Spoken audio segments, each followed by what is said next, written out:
If you enjoy gardening, get to know your friends at the Franklin Garden Club. Learn more. Become a member. Send an email to franklingardenclubma@gmail.com. Local community radio in the public interest.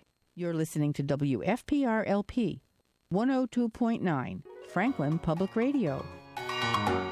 And anywhere, anytime at WFPR.FM. It's so nice to have you with us today.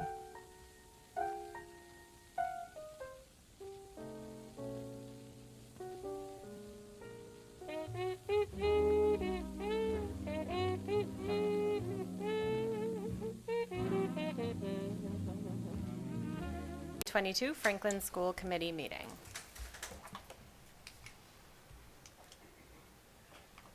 I'm going to say that again because I wasn't live. It's my first time. With the time being 7 o'clock, I call to order the June 14th, 2022 Franklin School Committee meeting. Meetings are recorded by Franklin TV and shown on Comcast Channel 11 and Verizon Channel 29, as well as recorded by Franklin Matters. Any individual who also wishes to record this meeting must notify the chair in accordance with Massachusetts General Law, Chapter 38, Section 20F. At the conclusion of our meeting, we will be adjourning to executive session and will not be returning to open meeting.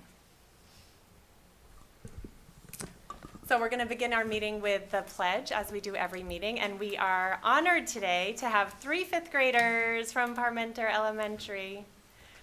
I'm going to read a little bit about each one because we're happy they're all 3 here. They were chosen for this special honor. Vyapti Sitaria. Vyapti came to Parmenter in the late fall of this school year and quickly became a valuable member of our school community. She comes to school each and every day eager to learn and excel. Vyapti loves math and challenges her classmates with extensive math discourse and assessments and often comes out on top. In such a short amount of time here at Parmenter, she has stood out as a leader and a student who consistently demonstrates our school's core values. Vyapti's superior work ethic and kindness will serve her well as she moves on to Remington Middle School next year. And Ryan is here, Ryan Mena. Ryan is a respectful 5th grade student at Parmenter School who is always friendly towards his classmates and teachers. He is often observed including others and making them feel welcomed. Ryan is an enthusiastic participant in all his classes, often asking thoughtful questions that guide discussions in a positive direction. Ryan consistently puts great effort into his studies and perseveres when challenged with a task. We are proud to have him represent Parmenter School tonight. And Kareem Chatterjee. Kareem is a role model 5th grader. He works hard and consistently puts forth his best effort. He demonstrates perseverance when tackling challenging tasks. These are wonderful qualities that will serve him well as he moves on to middle school and beyond. What stands out most about Kareem is his genuine kindness and his ability to make good choices even when that's difficult. His teachers will certainly miss his unfailingly lovely manners, all of which has made it a pleasure to have him as such an important part of the Parmenter family. We're so glad you guys are here, and you can lead us in the song. So you can lean right into that microphone so we can hear you. I pledge allegiance to the flag of the United States of America and to the republic for which it stands, one nation, under God, indivisible, with liberty and justice for all. Thank you 3 so much. We loved having you here tonight and learning about you. And you're welcome to stay, or if you have other things to do on this beautiful evening, you're welcome to go.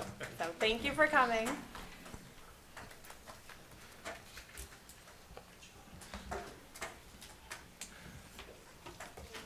Thank you. Take care. And as is customary, we will pause now for a moment of silence.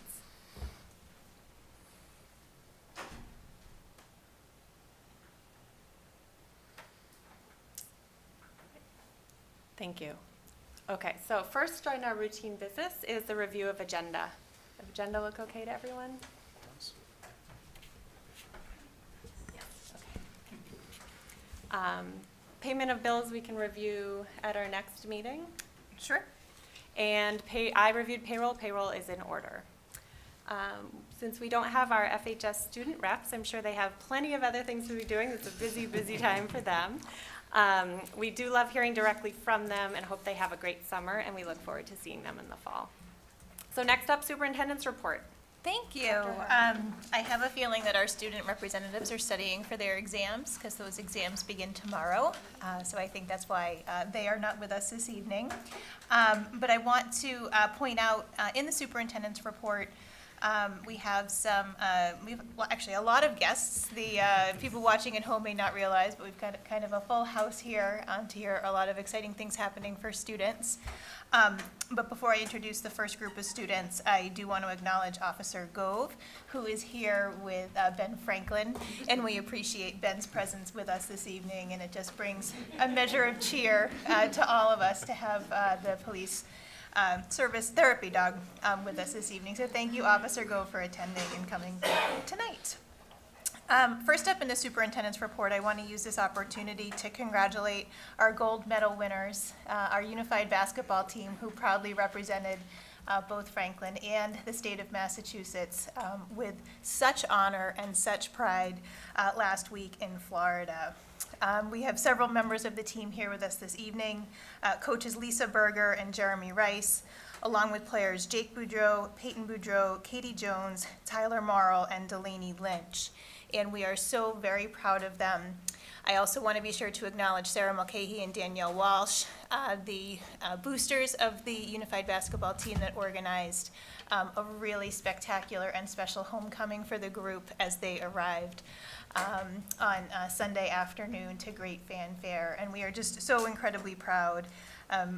Speaking for myself, I'm incredibly proud of their win as gold medalists, but I'm also incredibly proud about what Bo Doherty said about the team and regarding the team.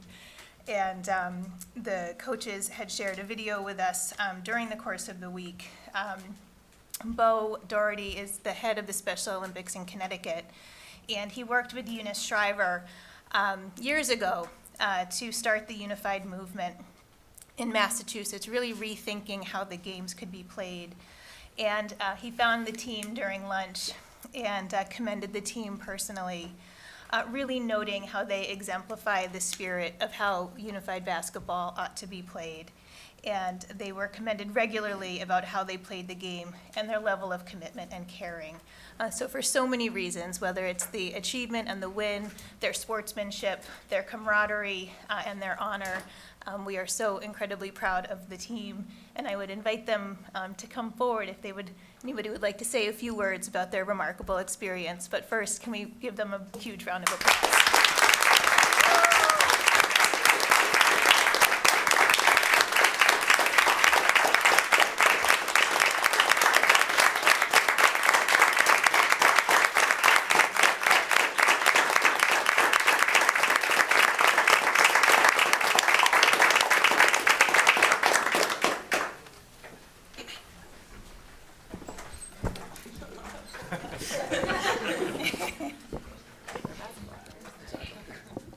I just wanted to thank all of you for coming and supporting us, but I just want to say that we are very happy with our achievement, but it was like the most amazing experience that any of us could have ever been offered, and to come out with the gold was amazing, but to do it with our friends and have everyone in the town supporting us and all of Massachusetts, it was 100 times better than I could have ever imagined. So thank you guys so much.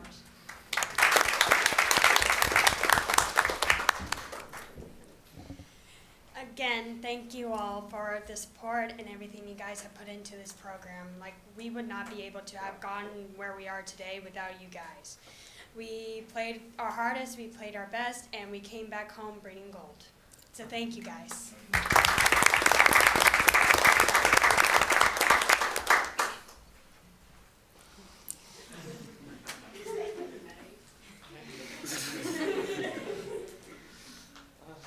Thank you for. Yeah. How was this experience for you? Interesting. It was interesting. We did learn a lot. What do you say about the friendships and stuff from this experience?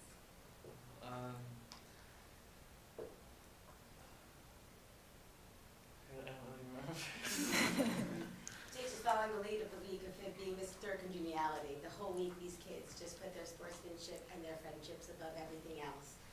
Then getting the gold medal was just the icing on the cake for them. They came to just have fun, and when you have fun and you play as friends, you end up on top. Yeah. So, really proud of this group of kids.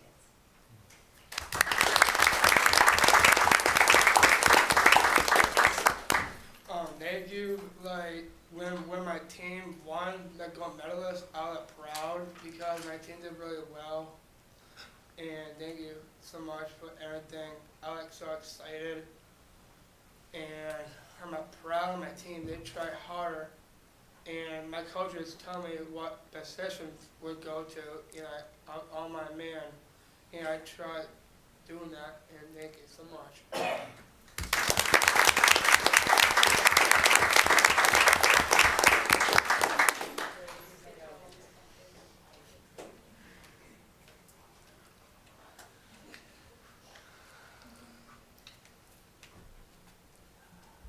I just wanted to say thank you.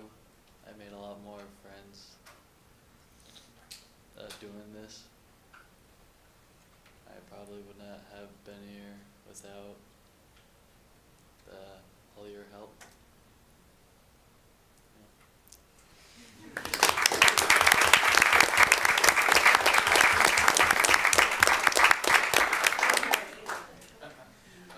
No, I just thank you guys so much for the support. Amongst all the character traits that this team has, they are also extraordinarily humble. We actually had to kind of convince them how amazing this achievement was, and the support that the community showed coming back was just above and beyond what we could have hoped for, and I hope that that resonated with our team to finally understand just how important this win was and how meaningful it is not only to the town but to the state. So thank you.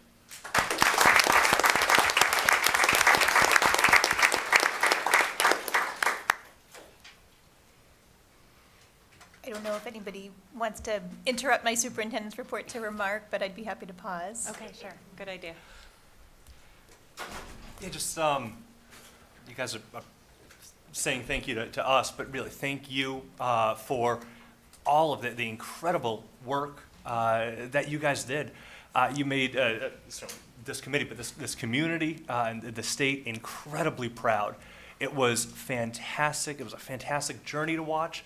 Again, it was an amazing buzzer beater clip to watch. You guys even made ESPN Top 10, right? That's incredible. So really, thank you guys all for the hard work that went into this season. It paid off, and as we're kind of hearing, it paid off in more than just the gold medal, but in the memories, in the friendships, and just in the great camaraderie that everybody has. So thank you so much for letting us just experience that incredible moments alongside with you guys. Thank you.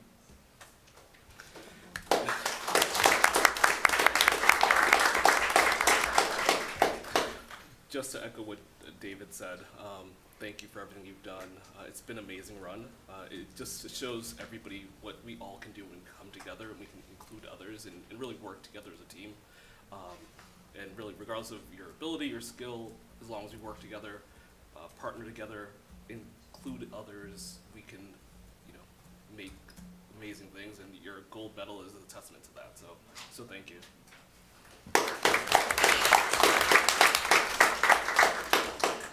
Just like to say congratulations to all of you on this amazing accomplishment. Yeah, thank you. All of you guys, your spirit, your hard work, your friendship, camaraderie just exemplifies everything that's just amazing about Franklin. And yeah, our community is forever gold medalists because of you guys. So thank you.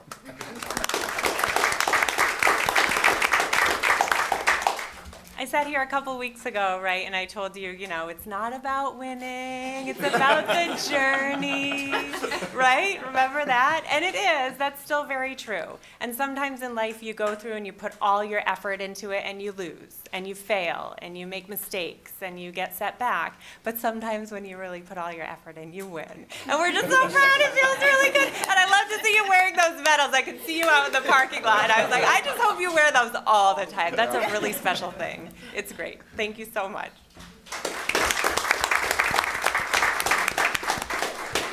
Congratulations. We're very proud of you guys, and this an amazing achievement.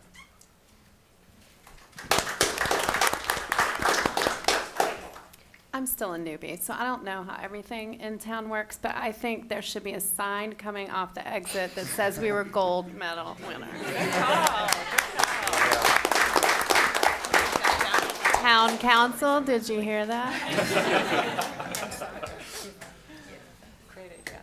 Thank you, Dr. Ahern, for bringing them here. It's much more exciting to see them here than just hear about it in a couple sentences. So thanks for coming out on this night tonight. I know you have a lot other things you could be doing. Much appreciated. And I'd also like to point out we have some family members too in the audience too, and want to thank them. And so congratulations to all.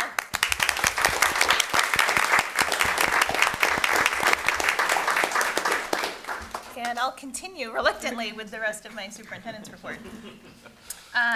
In lieu of the high school students, I did put together some updates related to the high school as well as some student events across the district. Since our last meeting, we had graduation and all of the senior week events, which were fantastic. It was really wonderful to see senior week happen back to the routine traditions that we've done in the past. And I especially want to thank the volunteers who participated in the all-night party the night of graduation, which is a huge endeavor, and it takes a lot of work on the part of our community members. It was an amazing graduation, and congratulations to our graduates. We are in the final weeks of school, and this is just a reminder that our last day of school is a half day for students next Wednesday, the 22nd. And final exams, as I noted, will begin at the high school tomorrow. Meanwhile, across the district, there are a number of celebrations, 5th grade and 8th grade move-up ceremonies, field days, carnivals, and so it is a very festive time, and again, really heartwarming to see many of our traditions return after 2 years of alternative celebrations that we've had in years past. We have several teams in postseason play at the high school. At 4:30, I don't have a game update, but the girls varsity lacrosse team took on Lincoln Sudbury away. The boys varsity baseball team is playing this evening as we speak. They are in the Final Four, and they are playing Shrewsbury tonight at Holy Cross. And the boys varsity lacrosse team is also at Lincoln Sudbury tonight. They had their game begin at 6:30. Speaking of sports, fall sports registration is already open for the fall, so that is underway. I thought the committee might be interested in hearing that a science fair club held its inaugural meeting on June 8th. And also in recent news, the World of Difference peer leaders at the high school solicited interest through an application process, and 150 students applied and were accepted to participate in the Walk Against Hate, which occurred last week on June 9th the group walked together to take a stand against hate, both locally and as a response to some of the more recent news stories.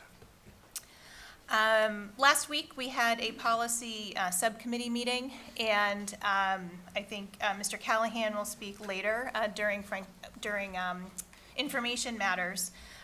But we talked about the policies that we have in place for our safety practices and for planning, and I thought that the superintendent's report might be an opportunity to further elaborate on some of the planning that happens that many members of the community are probably not aware of. If people are interested in learning more about our safety practices, there is a presentation from October of this year that Mr. Jagir and Mr. Augusta presented on that would be a good starting place and set of resources. And then we recently reissued our threat assessment memo and our safety response information, which we typically do in the fall, but reissued it more recently. One of the things that we talked about at the policy subcommittee is our practice of having a comprehensive town-wide emergency management team. And this team meets regularly.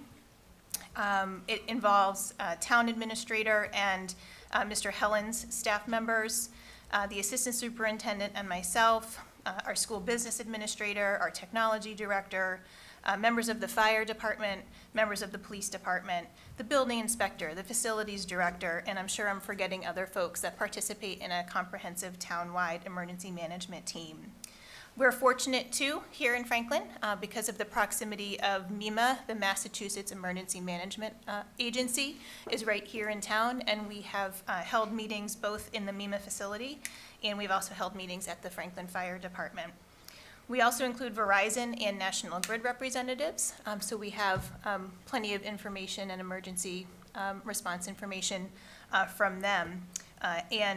This is really intended to be very comprehensive for all sorts of emergencies that we may find ourselves responding to. In addition, we have district and school-based emergency management planning.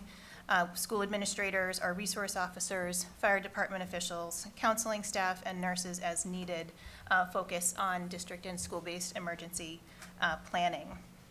In terms of plans, we do seek to convey as much communication as we're able, but we don't, purposefully, we don't communicate all of our plans to members of the community as much as they might want or call for full transparency that actually would put our security and safety practices in jeopardy and create some vulnerabilities. And so we coordinate tightly with the police department and with the fire department on what would be appropriate to share.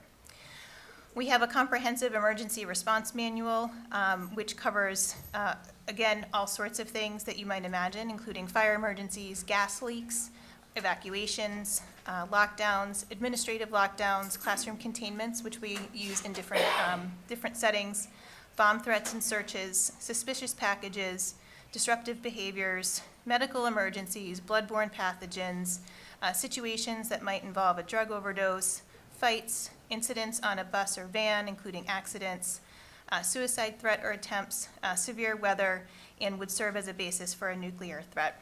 So I don't mean to scare people, I just want to elaborate and convey the depth around which we have emergency plans in place. The district also has a school safety implementation plan, which was a 3-year plan that augments the emergency response plan around practices and protocols, safety training, facilities assessments and upgrades, and communication systems, particularly as it relates to lockdowns and classroom containments. Lastly, we are required, and we submit to the Department of Education annual medical emergency response plans, which are intentionally school-based plans that are intended to reduce the incidence of life-threatening emergencies and to promote efficient responses to such emergencies. So again, I'm not looking to alarm anyone. I just want to convey the extent to which we have comprehensive plans in place, and we regularly meet and update those plans across a variety of emergency management teams. And again, Mr. Callahan will talk a little bit more about the conversation we had at the policy subcommittee related to your 3 policies around safety. A couple of weeks ago, I gave you an update on the tiered focus monitoring review for the report we received from the related to our special education department. We have received the report related to English language development. As I had told you at that time, there's a team from the department that visits every 6 years to review the district for compliance across several programs. The special education report has since been published and had no findings. Related to English language, we have 9 standards that were rated as implemented, so that would be no finding or the finding of that they're implemented. We did have 3 standards rated as partially implemented, and our ELD coordinator has outlined action steps that we are taking to get these to be in the implemented category. The good news is that we knew about these, and these steps have been underway. The first, we were cited for not enough English language development staff, and that is being rectified in the FY23 budget with the additional positions that you have approved to support the increased number of English learners in the district. Around parent involvement, DESE cited the district as having strong communication methods with Regroup and our telephonic interpretation service. At the classroom and school level, Google Translate has been a main go-to, and the Department of Education is asking us to review and apply alternative translation solutions. There are some more, I hate this word, but robust applications that have since been developed And so we are exploring those through the technology department. And then lastly, licensure requirements is something for us to be paying attention to. Most of our educators hold SEI endorsement, and some do not, and so we will be monitoring SEI endorsement more closely with our placement decisions and making sure that we're supporting our educators in earning these credentials. So those are the 3 areas that we are working towards. Recently, CIC, which is the testing company that had been providing tests in school and antigen testing for home use, issued a report, and there's an infographic that we can post online with Franklin-specific information. And I thought through our testing program, you might be interested that they quantified that 5,751 total samples were tested across 10 participating schools. 4,436 school days were saved through the testing program for students who otherwise would have had to quarantine, and that over 50,000 antigen tests were distributed to students and staff through the program. So just a few interesting tidbits there for you. Mr. Jagir and I attended, there's a lot in here. There's a lot going on. It's only been 3 weeks, but there's a lot. Mr. Jagir and I attended the spring meeting of the Massachusetts Association of School Superintendents. The focus was on race, equity, diversity, and inclusion work of our professional organization. They are conducting this work internally as an organization while also developing and providing resources and support to superintendents and districts. The day started with the keynote speaker from Deputy Commissioner of the Department of Education, Regina Robinson. Regina shared her story as a woman of color, while also talking about being a parent of a child with disabilities. So she talked about having an ability to visualize educational attainment through many lenses. She presented with energy, enthusiasm, and hope for the future of public education. Following her presentation, we had the opportunity for a facilitated table talk and relaying how the Department of Education can help support our work in this area. Following a break, we heard from the Assistant Superintendent of Old Rochester Regional School District, who shared insights into her story and the consequences of teaching and learning an incomplete history. Kamal Basin, the Senior Associate Commissioner of DESE, shared the existing DESE requirements related to curriculum, focusing on establishing curriculum standards that support accurate information. Commissioner Riley joined the morning program and shared brief remarks on a variety of topics, including COVID, educator pipeline initiatives, and curriculum. The president of our association closed out the main session by presenting the 2022 Distinguished Service Award to Jeff Parati. This award is presented annually to a non-member of MASS in recognition of outstanding service to and support for public education and the children of Massachusetts. Jeff is the founding director of the Massachusetts Department of Elementary and Secondary Education Safe Schools Program for LGBTQ youth. Consistently, district and building leaders call on Jeff to provide support and guidance in supporting students. And lunch followed with awards and recognitions. And I believe the DESE Safe Schools has done some work in Franklin in past years to provide professional development and support. As a reminder, we do not have school on Monday, June 20th. It is the recognition of Juneteenth. Last year, Juneteenth became both a state and federal holiday, recognizing the effective end of slavery in the United States when federal troops arrived in Galveston, Texas on June 19, 1865, 2.5 years after the Emancipation Proclamation. When the holiday falls on a Sunday, as it does this year, the day is recognized on the following Monday. So we are out of school on Monday the 20th. And that is the conclusion of my report. Wow, thank you. Thank you, Dr. Ahern. Okay, so any follow-up questions or comments for Dr. Ahern? We'll start with Callahan. Thank you.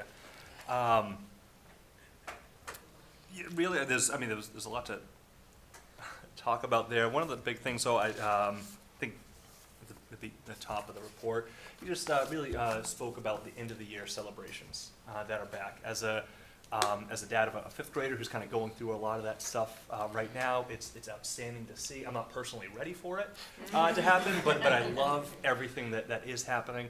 So I want to thank all of the teachers, the faculty, the family members and parents across the entire community that is putting together in their time, their dedication to making sure that all of these events happen. The smiles across all the kids' faces show that it's welcomed, and they're so excited to kind of have so much of this stuff back, and it's wonderful. And otherwise, I just want a big thank you, and also to the entire community that came on out for really like the hero's return for our unified basketball team. It was absolutely amazing. So thank you all for those who turned out as well for that. Great, thank you. Charles? Yes, formal. I'm going last names. It's just easier with the 2 days. Gotcha, makes sense. But it brought a smile to my face when I heard you say Science Fair Club. I was hoping, could you elaborate a little bit about that? Like, what's their goal and what are they going to try to do? So I'd probably have to get back to you on some of the details related to that, but I did see them advertise that they were going to host an inaugural meeting to have a science fair brought to Franklin High School. So I think they're just getting organized now, but there's a group of interested students. So I saw them, I either saw it in the newsletter that Mr. Hanna sends out, or I saw it on Twitter, but they had a club meeting last week, the 8th. Gotcha, great. I'm excited, and hopefully that will spur some other medals as well, and other accolades for Franklin. And then the other question I had was around the CIC for the COVID testing. Can you elaborate, what's the plan for next year in regards to testing? Sure. I will turn it over to Paula. I guess. So the state is no longer funding the testing kits next year, and given the amount of, right now we're just using the test kits that we have in our health offices for symptomatic testing, but that number is quite low in comparison to what it was in the past, so we will no longer be providing symptomatic testing, and we will no longer be providing at-home tests. So basically the testing program is finished. Yep. So. Understood. Thank you. McNeil. Thank you, Dr. Hearn, for all these updates. It was great to have our gold medalists in the house, and it's also great to hear about the other Franklin sports teams that are having such great success. So, yeah, thank you for that update. The information on the emergency management team, as well as the safety plans, I think that's very valuable information for us in the community to have, to know that there are plans and procedures in place. Should something happen, which of course we all hope it doesn't, but at the very least we're prepared and we're giving thought to these things. So thank you for that update, and also giving us the update that with the tiered focus monitoring, that the 3 standards raised as partially implemented are being addressed. So it's good to know that we're on top of these things and getting ready for next year. So I appreciate that. Thank you. Great. Whitmore.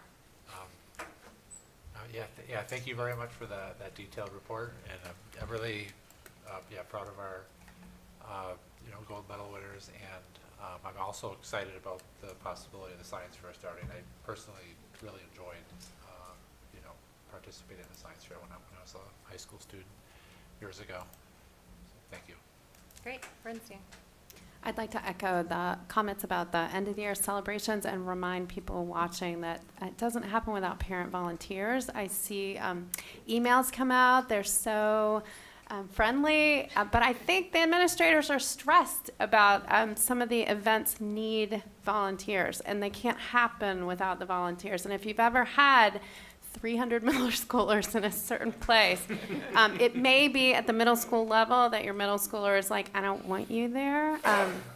I was told where I was allowed to be at a certain place, but we desperately need people to help out at your school. So make sure you sign up when you get those really calm, but behind the scenes, probably a little stressed emails. Thanks. That's a really good point. Thank you for that. I don't have any further questions. Just want to thank you for always providing thorough, informative superintendent reports. We always learn a lot and really feel like we have the fingers on the pulse of the district. So thank you, Dr. Hearn. Thank you.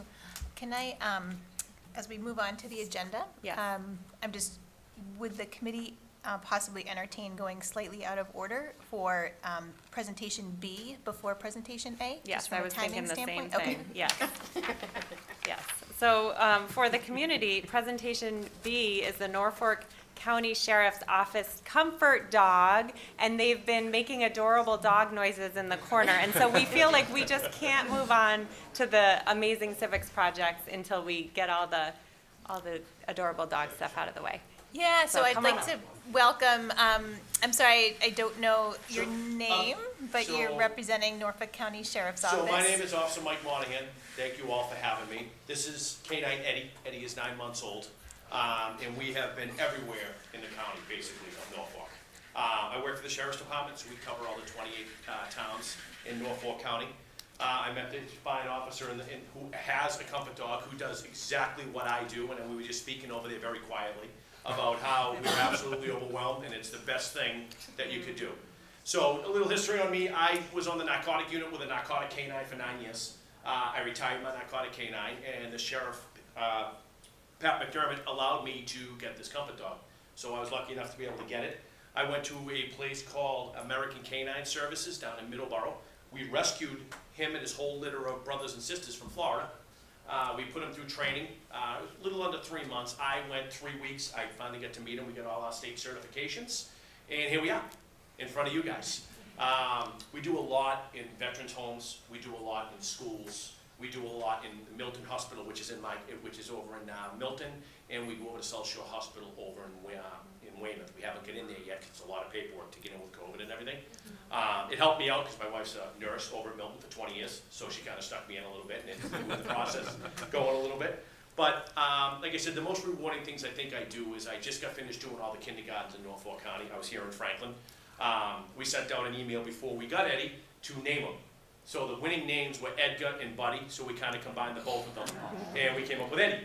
So we visited all the kindergartens with the winning names, which was 6 of them total. There was 1,600 names that were emailed over to us from all various kindergarten teachers all throughout Norfolk County. So, like I said, I've been doing this for a little under a month now, and it's 7 days a week, 10 hours a day. Everybody wants to meet Eddie. Yeah. And it's a very rewarding job. There's nothing better. There's nothing better. I get to come up and I get to talk to you guys, and I get to go to the schools. Like I said, we do a lot with the veterans. We do a lot with the schools, the veterans, and the hospitals. Like I said, we just recently got into the hospitals, so it's been very, very busy. So I could take any questions. You're going to see a lot of me. Like I said, I'm just getting rolling. I'm going to get together with this officer over here, and between the two of us, we're going to help each other out and cover each other and try to do as much as we can in every town. But we're here. Like I said, my contact information's online, and if anybody with like a business card, I can leave it. If you ever think that you need, if there's ever anything going on in the town, we're more than welcome to come over. The sheriff's allowed me to be able to come out and be out and about, and just kind of, he says, just don't answer to me, answer to the public, and go out and do your thing. So he unfortunately is in Dedham and wasn't able to make it. He just called me. He got tied up with a parade in Dedham that's still going on. So he asked me just to kind of come up and say a few words. So is there any questions that you could have for me, or? So many questions. We'll maintain order. And Dave Callahan? No, just thank you so much for coming down. Hands down, one of the better meetings that we've had this entire term. Thank you very much for coming on down. I really appreciate it. Officer Gold, thank you so much as well. And I feel like if you're done with your question and want to do a quick visit to Eddie, that's okay, just a little bit quiet. Okay. Al Charles, because I'm going to do that. Al Charles. Yes, so thank you for your time, much appreciated. I guess my question is, do you do house calls? Because we do have a chair So actually, it's a great question. So even like dealing with a lot of the veterans, I get to talk with a lot of the veteran agents, and they kind of want to include house calls. So it's all about safety on my end. It's just me and Eddie going into some of these homes that I'm not aware of. And I have no problem with doing house calls, but we're going to have to build up a certain criteria of when it allows us to go into the house and when it doesn't allow us to go into the house. So right now, we're currently working on all of that, kind of putting some things in policy, what I'm allowed to do, what I'm not allowed to do. I just don't ever want to put him or myself in danger going into someone else's home and really not. You know, we're used to kind of command and control a little bit. We know the situation we're walking into 99% of the time. I don't think I would know too much of the situation if I was just called to a home. We're also trying to put a task force together throughout Norfolk County, which would be all of us, where we do like a paging system.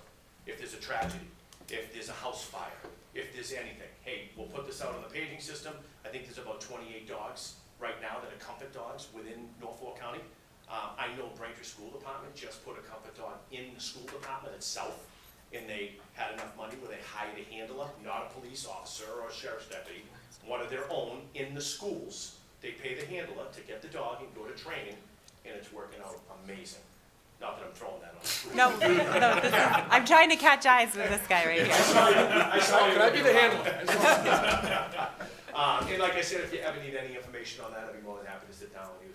The cost is nothing compared to, you know, the product and the outcome when these kids see a dog running around the school, and as you have right behind me, to take no work from this gentleman behind me, but there's so much work that it's just, there's nothing better. And like I said, we were talking earlier in the corner, and people love seeing me come now. You know, when I was on the narcotics task force, they didn't like it. So now I show up and everybody smiles, and I smile, and it's a rewarding feeling. Yeah. You know? So, what else we got? Dave McNeil. Thank you. Al, did you have a second one? Nope, I'm that was sorry. it. Thank you. Okay. Yeah, thank you. I'm so happy that, that Eddie's a valuable part of the, that Eddie's a valuable part of the Norfolk Sheriff's Department, and you too. Yeah. I appreciate it. Well, like I said, since Sheriff McDermott took over, he's done a lot of things on the outside. He's a big outside guy with being a sheriff. Yeah, absolutely. And this is the first time we've had this, and it took off. Yeah. So there's just bigger and better things to come with him being on the throne and in charge, and so here we are. So like I said, he wants me out here, he wants me talking to you guys, he wants the town of Franklin to know that we're here and we can help or whatever we need. Absolutely. We appreciate that, officer. Thank you. Thank And yeah, I mean, I say you have the best job in the world. I mean, I'd be hard pressed to argue that. So Yeah. I guess my only question is, is Eddie regularly scheduled on the second and fourth Tuesday of every month from Yeah. 7 to 9 I will fit you right in, p.m.? you'll be the first. All right, there we go. We appreciate that. We can get a dog bed for the corner, we can That's bring fine. treats. That's fine. Yes. Wow, Whitmore. Yes. All right. Well, two things. So the first is my corny dog joke that everyone knows I crack. We have 2 dogs in our household, and they're doggone enjoyable. And the other thing is, so we're having a town Franklin Pride event. I'll contact you about it. I'll take one of your cards. But on the 26th Sunday at the Town Common, we're doing a thing. And yeah, if you want to Absolutely. come by with the dog, that'd be fantastic. Yep, no problem. Thank you for having us. Yes. Camille Bernstein. I'm looking at Lucas. I try not to talk about my district, which is in Middlesex County, but we do have a dog at the high school, and whenever Sassy is in town and the screens say that Sassy's in the library, everybody's happy. I guess my most important question is, who's a good boy? Who's a good boy? So Eddie's only 9 months too, I figure that. So he's a rescue, so we don't know his exact age. But to be 9 or 10 months and to be this calm, like I said, a lot of work goes into it. We are all state certified, so we had to complete state certifications. And my certification was I walked around the Tractor Supply store. If you've ever been in the Tractor Supply store, there's animals, there's everything. And he basically passed with flying colors, sit down, stay, sit and stay, all that stuff. The state wants to make sure, especially going into schools. It could be as little as jumping up innocently and scratching somebody on the arm, and then we know where we all stand. You know, there could be major issues. So as far as, like I tell everybody, the most that Eddie's gonna do is you're gonna feel the wetness of his nose and he might give you a kiss. If that's damning, then I don't know what else to do, but that's kind of what he's trained. So a lot of work goes into it on our end, and it's a lot of phone calls, it's a lot of late hours, but like I said, there's nothing better when you're walking, even with the kids, walking to a kindergarten classroom and they're instantly zoned in on the dog. So it wouldn't be bad to get a full-time dog I know. in the school. You need to leave a number of your cards somewhere. I absolutely Yeah. will before I leave. Yes, absolutely. Could you also maybe walk him around? Sure. So what I'll do is you guys can continue on. I'll get to the crowd, and then I'll kind of sneak behind you guys if that's okay, and you guys can all get a pat. How's that sound? Thank you. All right, well, Thank I you. appreciate you having me. Thank I'm you so sorry the much. sheriff couldn't come, like I said. You'll see a lot more of them with all the events and everything planned. And we do have the kids camp. So we did do the kids camp, and it's not once a week. I believe it's 7 weeks this year. Yep. So Eddie will be at every one of those. We'll also have a canine demonstration at those. So I'll bring my narcotics canines down, and they'll do a demonstration for the kids and how the narcotics dogs work. And then Eddie will we'll come down and we'll we'll see everybody then too, so. You'll see a lot of us in the next couple weeks. So just for the community, how do they find out about that camp? So it's online. You can Okay. go to the Norfolk County Sheriff's Office.org and you go into summer camps and it'll say there's 7 weeks dedicated to Franklin. So Braintree does it every single week. That's where it started. And then we just not built a course, but we created a similar course that we have in Braintree, brought it down here. And last year was the kickoff year. We did it for 1 week. And now this year it's so busy that there's 7 weeks now. Wow. So for 7 weeks, you're gonna have it down. And it's down at the baseball fields. And I know the baseball fields because I have 4 kids at home, and my 3 daughters play softball at those fields, my oldest plays baseball, so. Yeah, so it's down there and it's Monday through Friday, and it's great for the parents, I'm telling you. It's a lot of, I think you have to be a certain age, 10 or 11 years old, but it's a lot of skill building, it's learning how to be friends with everybody. It's good stuff, real good stuff, so. Look it up online, you'll see me there.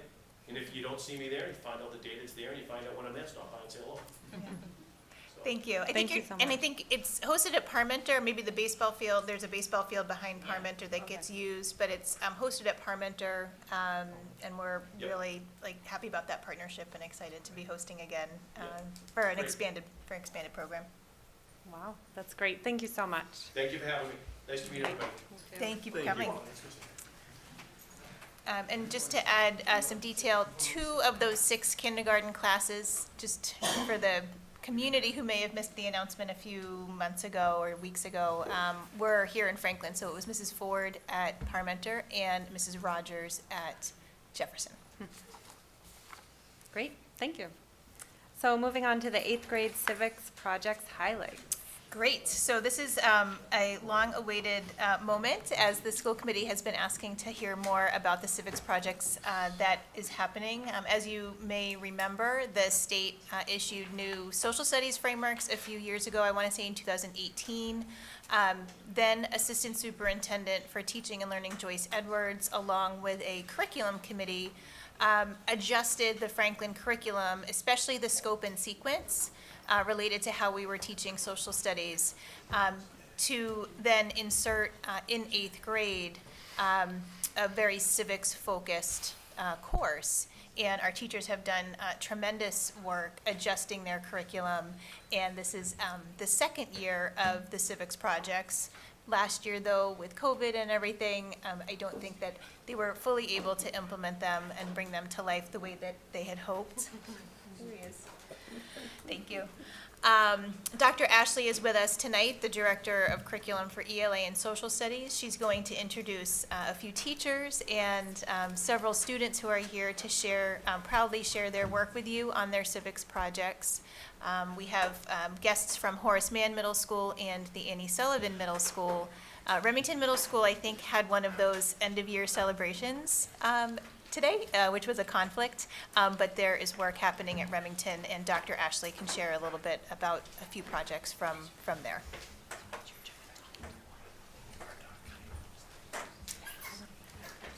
Welcome, everybody. I know there's a little, we're all ready to go. There we go. Super, that's great. So I had a little bit, Dr. Hun gave us a little bit of background, so I'm going to skip over some of this so we can get right to the kids. But basically, in 2018, Governor Baker signed into law the act to promote and enhance civic engagement, and out of that came the civics projects. So civics projects are required in Massachusetts for 8th graders, all 8th graders in public school and in high school, and in Franklin it's our 11th graders.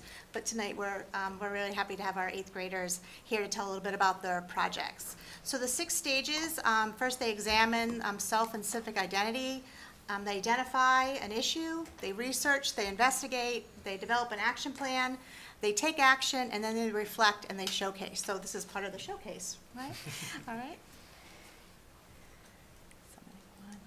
So we have with us tonight, we have Sam, we have Krithi, we have Ryan, and we have Maddie. Unfortunately, Asher's sick, right? And Mr. Mello is the teacher extraordinaire, and unfortunately, did I say Mello? Mr. Anthony is not feeling well, so he's really sad that he can't be here tonight, so I'm kind of stepping in for his place. And then we have Mr. Mello has some students from Annie Sullivan, and Mr. Vaca has brought some kids from Horace Mann. All right, so I'll let it kick it off for the kids. Go ahead. You can talk right into the mic. Yeah, okay. Domestic violence and women's rights have had an immense impact on our state and community. Recently, we have witnessed sickening examples of domestic violence in our area, which have piqued our determination to raise awareness and support victims of domestic abuse and sexual assault. As a community, it is crucial to offer help and reassurance to those struggling in vulnerable situations. No person should have to endure any acts of violence or sexism. We feel that as the next generation of our community, we are obligated to ensure that women all across our state and town have access to resources and do our best to prevent domestic abuse. Over the course of our project, we have collected many statistics and data regarding domestic violence. Listed to the right is the most prominent data we have found, stated by the National Coalition Against Domestic Violence. NCADV is a nonprofit organization advocating for survivors of domestic violence. These statistics show how drastic abuse has become in our society today. It is extremely upsetting that we have become so desensitized to these acts of violence. One example is 1 in 3 women have experienced some form of physical violence. An Act to Protect Victims of Crimes and the Public is a bill introduced by Charlie Baker, our governor. It claims to add to the list of offenses that require consequential hearings, eliminate ineffective action to address legal safety concerns, enforce more restrictions and detainments for offenders, and strengthen the ability of judges to enforce conditions of pretrial release. This bill will also include more crimes that qualify for trial, such as potential and/or threatened violence and crimes of sexual abuse. There is a hearing on June 30th, 2022, where they will continue to discuss the progress of this. Our project began with creating an informative website about the bill, as well as domestic violence. As said before, this entailed lots of research and preparation. After gathering information, we used Google Sites to create and publish the website. Our website provides statistics, hotlines, and details about women's rights, domestic violence, and Charlie Baker's proposed bill. Next, we decided to start spreading awareness by sending a Google form petition via email to the middle and high school students in our district, as well as their faculties. Students and community members had the opportunity to sign, sending support and encouragement to Governor Baker and his team. Our petition also included further information regarding domestic violence, as well as the link to our website. To promote it, we sent the petition to our family, friends, and peers. We reached out to Governor Baker's office, and we are currently awaiting a response. Shown here is our proof of action. On the left are images of our website, and on the right are the results of our petition. Our next proof of action is the email we sent to the other schools and the email to Charlie Baker regarding the petition results. As a result of our petition and website, we have so far reached a total of 236 signatures in support for Governor Baker's bill. We are very satisfied with our successful results and hope that our efforts will continue to gain momentum to help create a more safe and equal future for women in our town and state. Our project also helped garner more support and recognition for Charlie Baker's bill, an act to protect victims of crimes in the public. Thank you for your time, as well as the opportunity to express our concerns and educate about domestic violence. We are extremely passionate about this prominent issue. We hope that the results of our project will encourage you to further support women across Massachusetts and demonstrate the importance of community, benevolence, and compassion.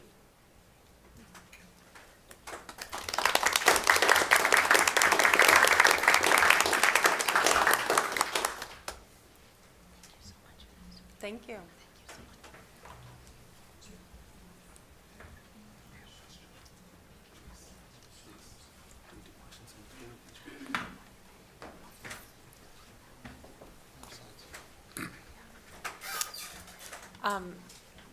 I'm going to pause for a moment because I'm organizing things up here. I think we're going to do questions in between.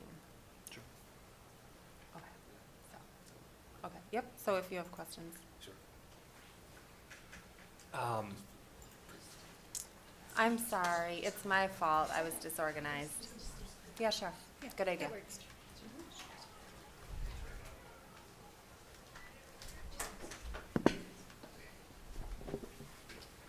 Perfect. We're flexible. thank you very much for that presentation.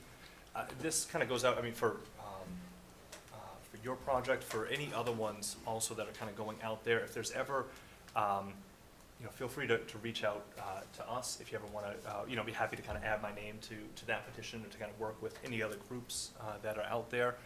Please never hesitate to reach out. And just in regards to the domestic violence, just kind of speaking of the community at large, there is a domestic violence national hotline number, 1-800-799-SAFE.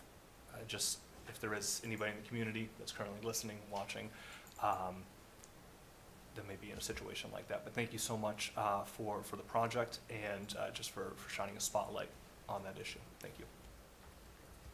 Thank you.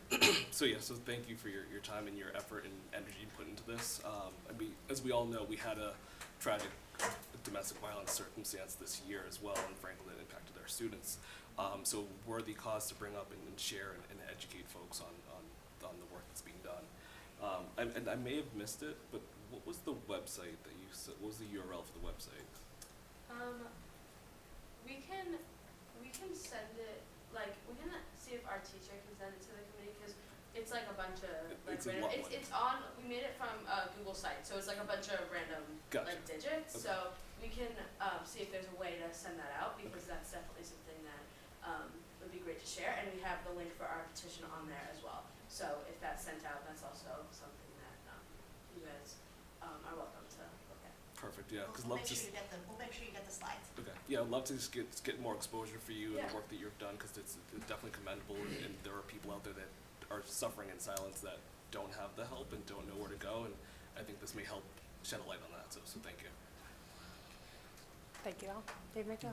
Thank you very much for doing this project on such an important issue, and shedding light on the legislation out there and resources there. So I mean, I work at the State House, and I can just say it's just so important and valuable when young people such as yourselves get involved in the legislative process and put your advocacy forward.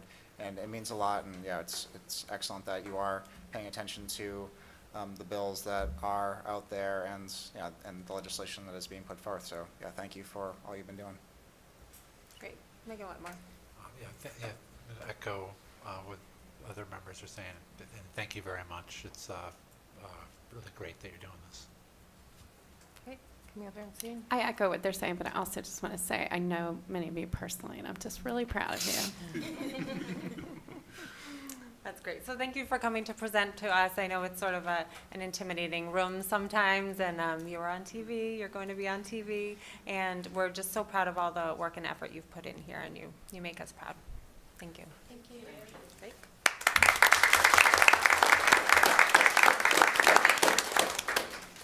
Without further ado. Hello there, my name is Shane Davey. This is my friend and partner Jack Aldred, and we'll be covering our Team Angelo civics engagement projects and the process that we went through while working on these throughout the year. We started off during our beginning of the year team time classes. We did some issue exploration. We went over like current events going on around the world, and everyone grouped together, discussed things, and we made a big spreadsheet, and then everyone kind of narrowed down issues that they were interested on researching, and once you found that, you began your research. And we would do our research papers in team time and English, and we would just research our issues to make a better argument to our representative, try to convince them that they should make an action on our solution to the problem. But to be able to do this, we had to make sure we were able to understand how laws and bills and just the legal process worked in general. So during social studies and team time classes, we took the time to learn how a bill would become the law and the roles of committees and their importance. And from that, we went to look for who represents us. And what we were doing there is we were finding who would be a good target to send our letter to once we got our issue. And we would be looking for things like who's our representatives and who has past experience with these bills and who will actually take action based on their history of the bills. And once we found someone we felt would be a good advocate and person to write to, we began to draft our letters during team time, and we made sure they were good, formal, well-written business letters. We had to establish a strong connection or just some sort of connection with the person, and we had to give them our statistics from our research papers. And once we sent that, we would hope for a follow-up, and we'd also plan for follow-up. And our follow-up was a slideshow showcase where all the students would add a slide, and they would have their issue that they're focusing on and why. They would have their solution and how it would work, how it would fix the issue. They would have why they're targeting that representative, and they would make sure to have their outcome, which would be a letter or email response from the representative. We're going to share a few examples with you now. Well, we have mine. I wrote to Thomas Mercer, chairman of Franklin. So I researched and I studied the suffrage and the issues that pollinators and insects in our ecosystem are going through, and I found that they're declining at really strong, steady rates. And most people don't really care or even bother to know about this, but if this keeps on going and we lose our pollinators, there'll be very major economic and ecological consequences for something like this. So I dug around and looked for a solution, and I found the Ordinance Law of Somerville, which is a pretty nearby town. It's over by Greater Boston area as well, and it kind of states that a percentage of native plants have to be planted in each public space to kind of combat invasive species and balance out the ecosystem and level things. And I felt if Somerville is going to have a law like that, why doesn't Franklin? So I figured, why not speak to Tom and see if he's willing to do anything about it, if he's got anything working on in motion. And he responded very quickly, and he told me some stuff about the green plan and changing to electric alternatives, like the fleet is being changed to electrical instead of gas. And he also said he was going to try to push forward the suggested ordinance law, and I'd say it was a very positive and successful outcome for that. This is the letter I got from Tom. It's a really nice looking formal letter. And in my showcase, I was focusing on gun violence in the United States, and as a really recent example is the shooting in Uvalde, Texas at the Robb Elementary School, killing 19 students and 2 teachers. And I also learned that there's 3 million U.S. citizens who are affected by gun violence every year, like PTSD, trauma, and even the school shootings, some people are dying. And my solution to this was I was going to introduce a bill, No Backdoor Gun Control Act of 2022, which would ban assault rifles and machine guns from the definition of firearms, which would prevent school shootings, and it would lower the rate of gun violence. And I chose to send it to Jake Auchincloss in the U.S. House of Representatives because he's my representative and he's going to know I'm going to vote for him in the future. But he was a former Marine, and he has practice with guns. He knows what they can do, and he also has past bills and websites he's been working on for this issue. So I knew that he was going to be a great pick. And he actually did respond. He sent a letter back, and in the letter he talked about the 4 bills that he's already been advocating for, and he talked about one bill that he's advocating for right now, and he talked about his Marine experience, and on the last slide of the letter, he talked about how 25,000 people could be saved every year if they had the Massachusetts gun laws, which I thought was just outstanding. But that's what mine was. And we included a few slides from some of the other students. My name's Jonathan Mello. I'm 8th grade teacher at Annie Sullivan Middle School. These are my friends Jack and Shane that we've been working all year. Just to give you a small sample of some of the other projects that students engaged in, Valerie Woodall was focused on mental health. Mental health for students was one of the most popular topics that students were interested in, trying to get more counselors at the schools, more opportunity for kids to share how they're feeling. She reached out to Dr. Hearn, but students dealing with that issue actually reached out to a number of different decision makers and policy makers in the state and in the district. Paige Berry was focused on the impact of microplastics on the environment. She reached out to Ed Markey. She's waiting for a response.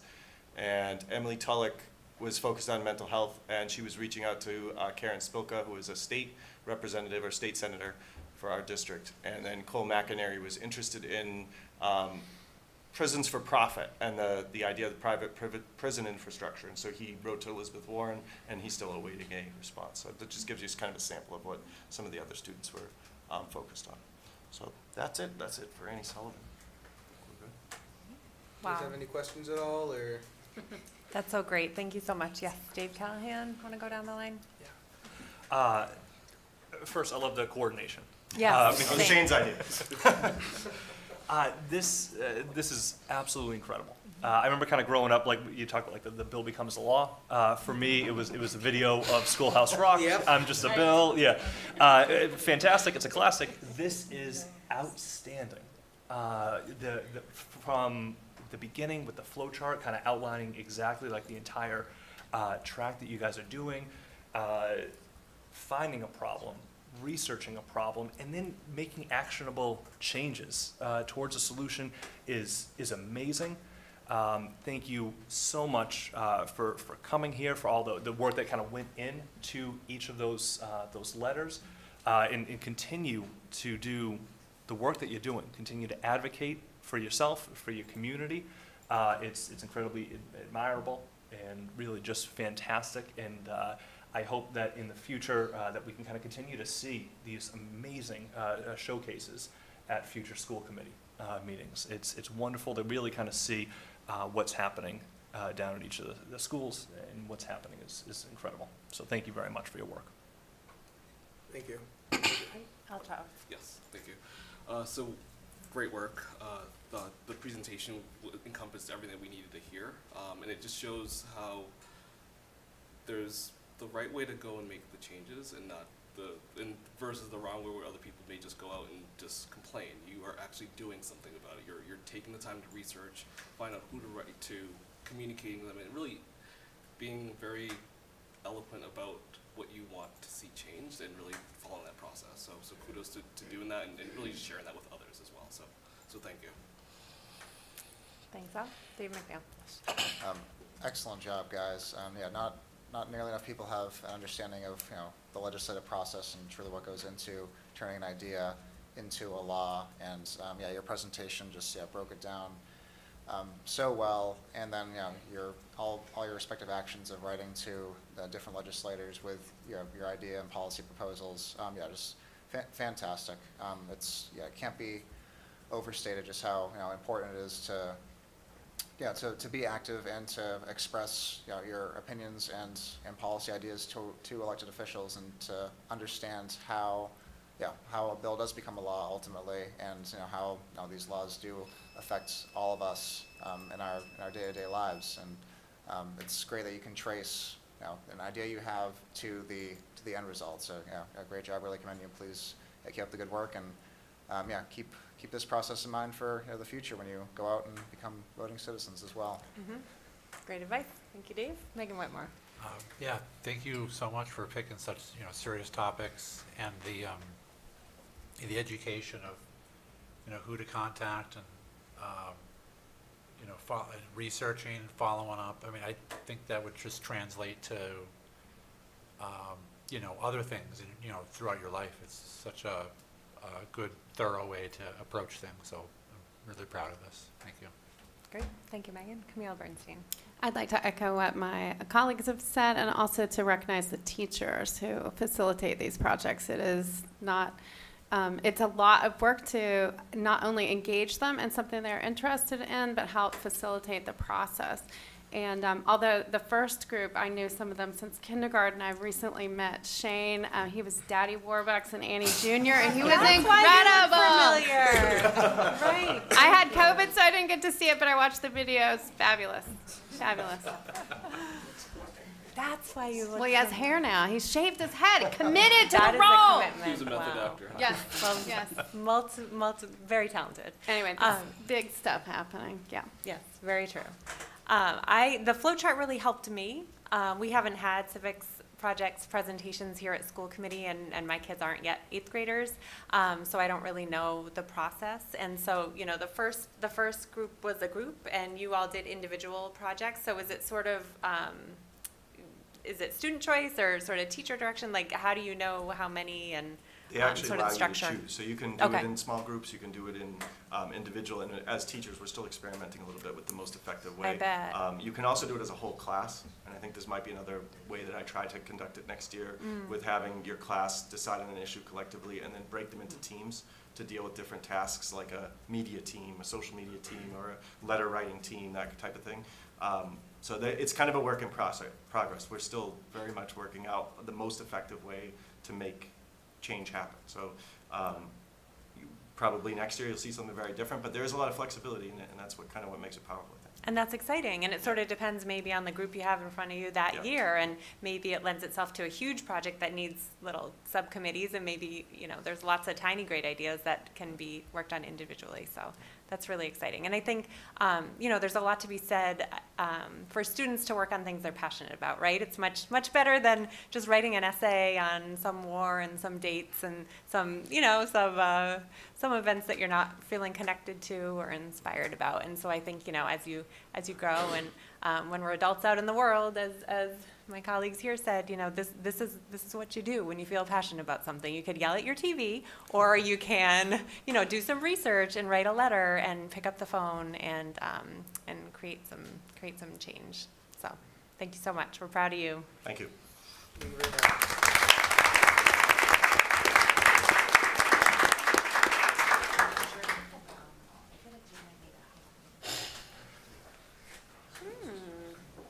For the last meeting?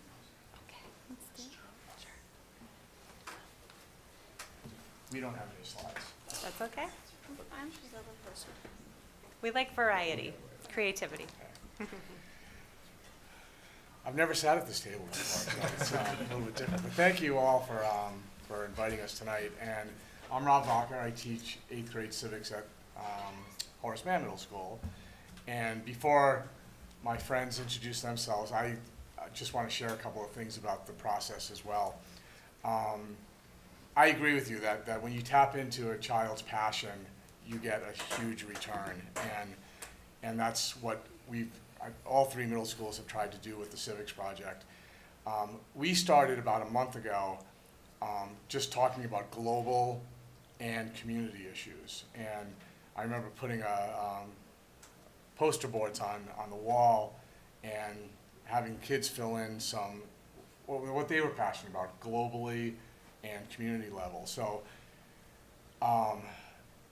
I learned a lot. I mean, I never knew anything about shark finning until this process, and that's one of the projects that kids worked on. We had several mental health projects trying to raise awareness, and that's really what the kids are trying to do, is just raise awareness and get some results. And we had a group who met with Principal Hannah at the high school to talk about, I think they wanted to blow out some woods to make some new exits for traffic. But they were concerned about traffic, and what they really identified with that particular project was, and they interviewed high school kids and staff about kids who are trying to get out for jobs, to get out for sporting events, and there's a big backlog of traffic, and how can we fix that? So there are those issues, and then what you're gonna hear from these girls tonight is their project, which is one of several that went to go reach out to the younger kids, which I think is really powerful. And kids identified issues around bullying. There's one group that started a mentoring program for 5th graders around homework and helping them develop and build skills. These girls are going to talk about pollution and how they talk to young elementary kids at Oak Street about pollution. And none of this happens without their passion, and none of it happens with community involvement as well. I mean, we have kids who are contacting, Brad Hendrickson's a rock star because he is so accommodating for a gazillion emails that go out to him to arrange meetings, and again, the skills the kids are developing, how to arrange meetings, how to set up schedules, how to communicate, and all the emails had to come through me, and their level of writing increased tremendously. And I'm just trying to think of, I lost my train of thought, I'm sorry. But anyway, their level of passion is tremendous, and I think raising awareness, the stories I get back from teachers, elementary teachers in this case, who tell me, wow, the kids were great, and their kids, their elementary students, were really engaged, and I think it's really powerful. And I'm going to stop and let them talk because they're the stars, not me. So introduce yourself. Okay, I'm Isabel. I'm Carly C. And we did our civics project on pollution and spreading awareness on how to improve and reduce pollution that occurs. We picked pollution because we thought we should inform people about how to prevent pollution, and also try to inform people on trying to help and stop pollution. That's why we did it to younger kids too, so we could tell the younger generation of kids to tell older kids, and then they can just go on from there. Along with choosing a younger generation, it helps in the future to reduce the amount of pollution that occurs and help spread the word to more people their age who also can want to understand what goes on.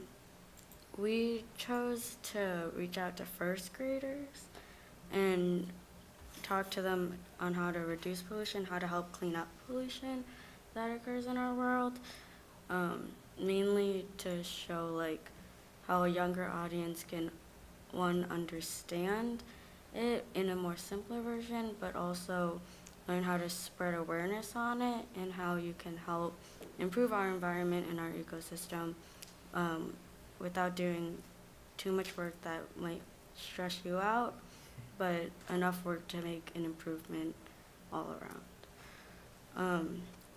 We included an activity to get the kids involved, to be more hands-on and help them understand more the meaning of what pollution is and how we can help reduce it in our ecosystem.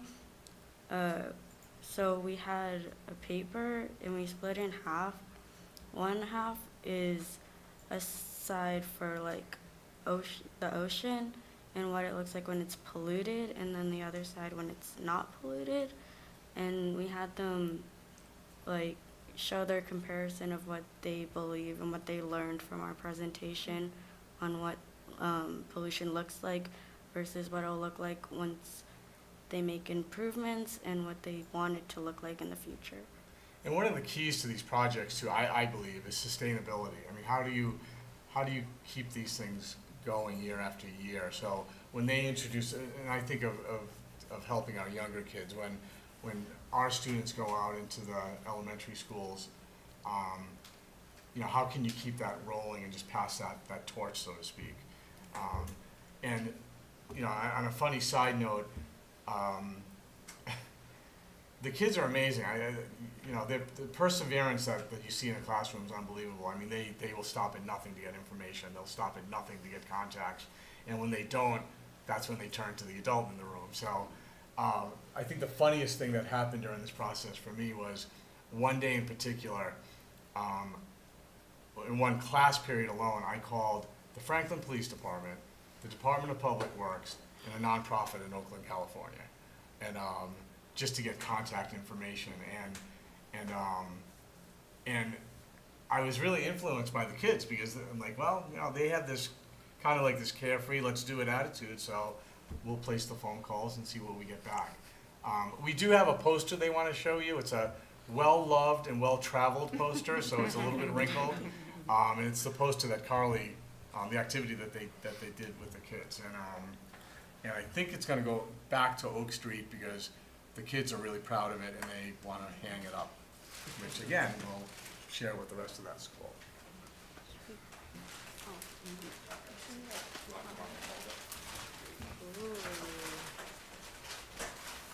I love it because it's real. It's so, it's little kids. Tactile. We'll hold up to that. Wow.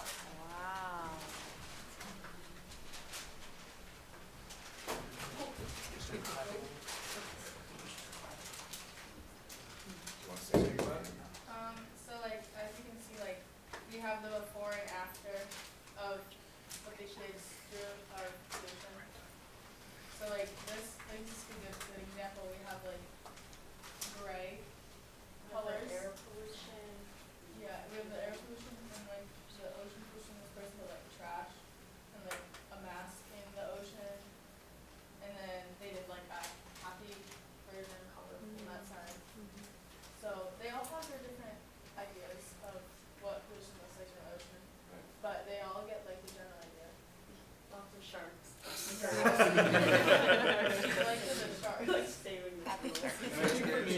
me as the teacher, I get really energized when they come back after their presentation or when they get a letter back. If you saw the other groups from the other middle schools, they're getting responses back from these really important people. And their sense of pride that they did something, you know, they got something accomplished, and it's just real energizing for me, and it's really rewarding. And can't imagine what it's like for them.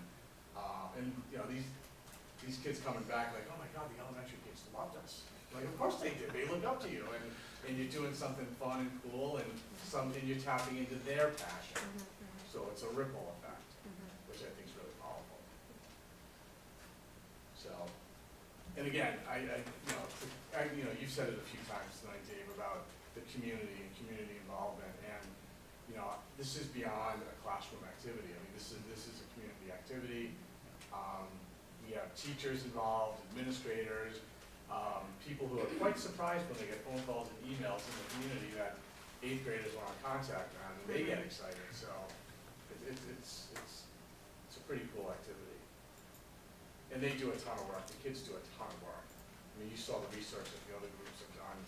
You know, all kids do that pretty well. And I want to shout out to the teachers in the other middle schools because, you know, we communicate with one another, and we're still, I think Jonathan said, we're still looking to refine it and come up with best practices as well.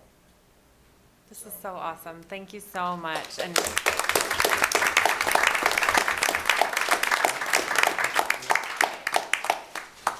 questions or comments? Dave Callahan?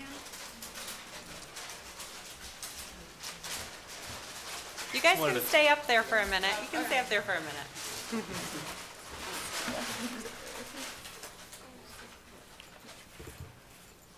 This was yet again fantastic.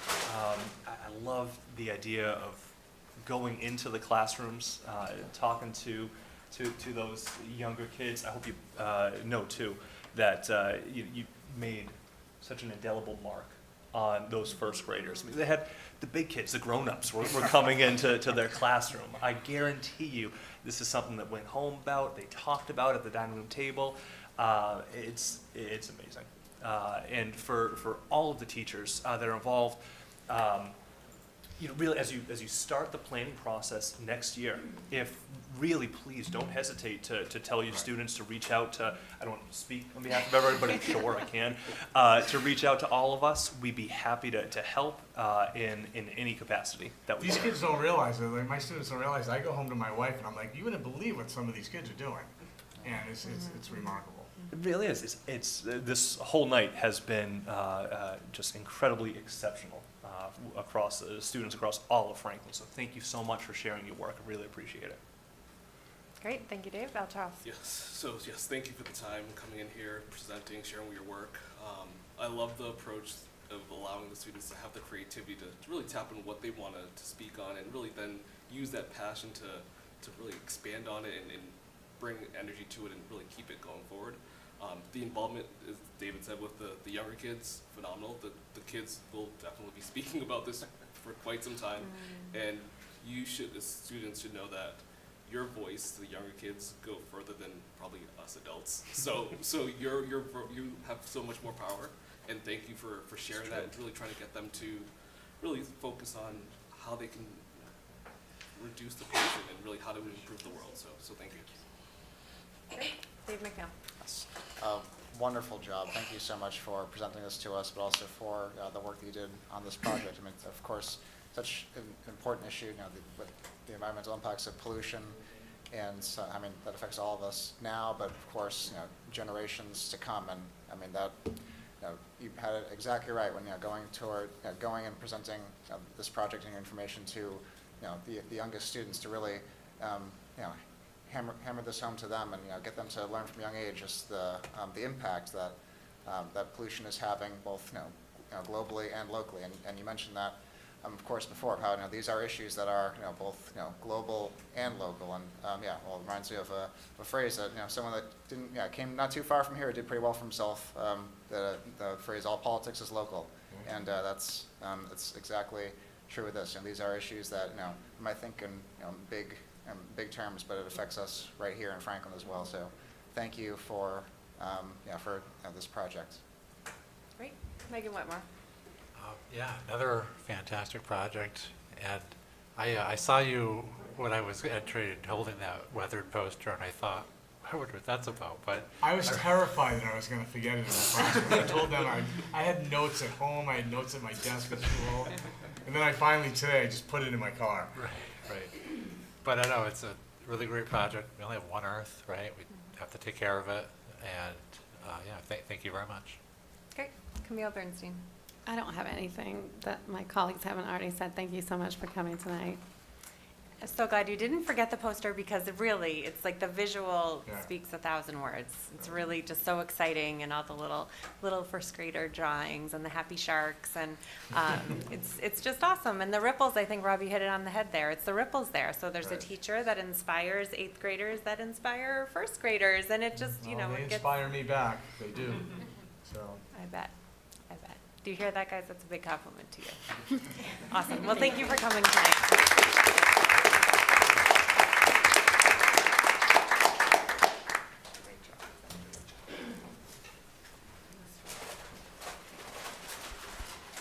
Let me just finish up real quick because I don't want to, Remington couldn't be here tonight, but just real quick, they just sent me some samples, so Remington's all in on this too, with Ms. Ambrose and Ms. Alberg. So just two, there were tons of projects, but two that kind of stood out to me just because of the interest and the passion. As you see, there's a wide range of interests, which is wonderful. I bet we'll see some of those first graders when they're 8th graders probably come and do a civics project on pollution, right? And then also the kids in 8th grade, they can also continue these projects in 11th grade, so they can change, or they might want to continue on in 11th grade into like more complex or to continue on. So that's another avenue. So in Remington, one of the groups worked on social media.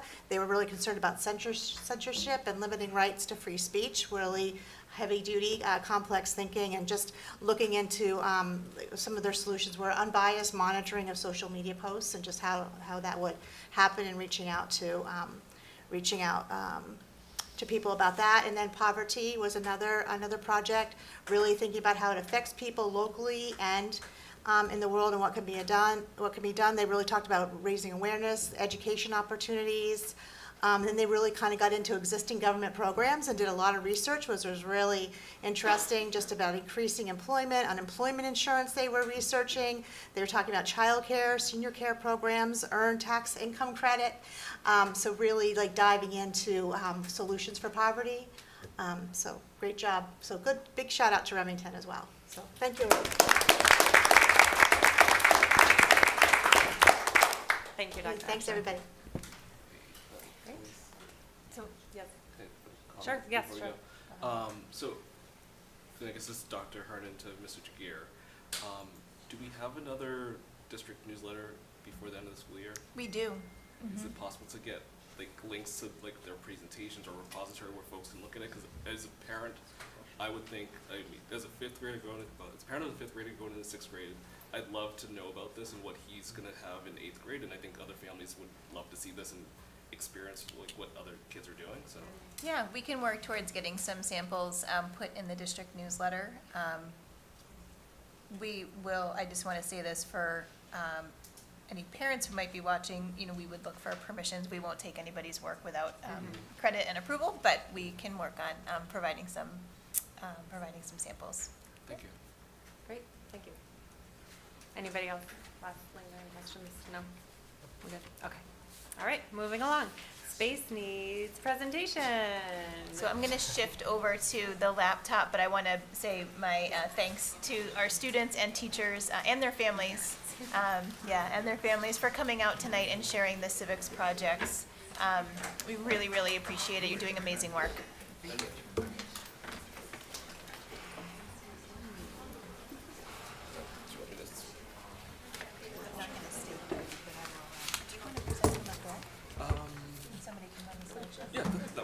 I love the delay as everyone's having to say hi to Ben Franklin on the way out.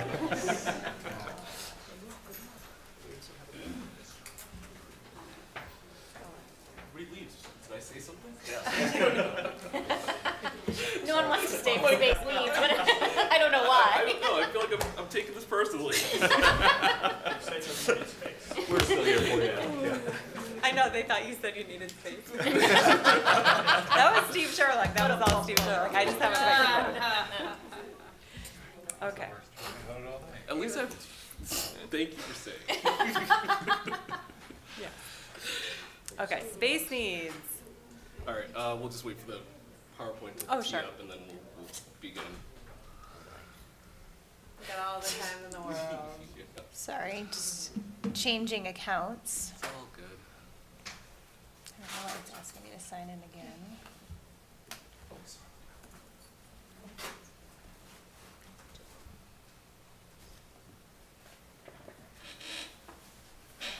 It was fun to have so many people here tonight. It was fun, it's good energy. It's a nice capstone end of the year right, celebration. Exactly. Busy, yeah.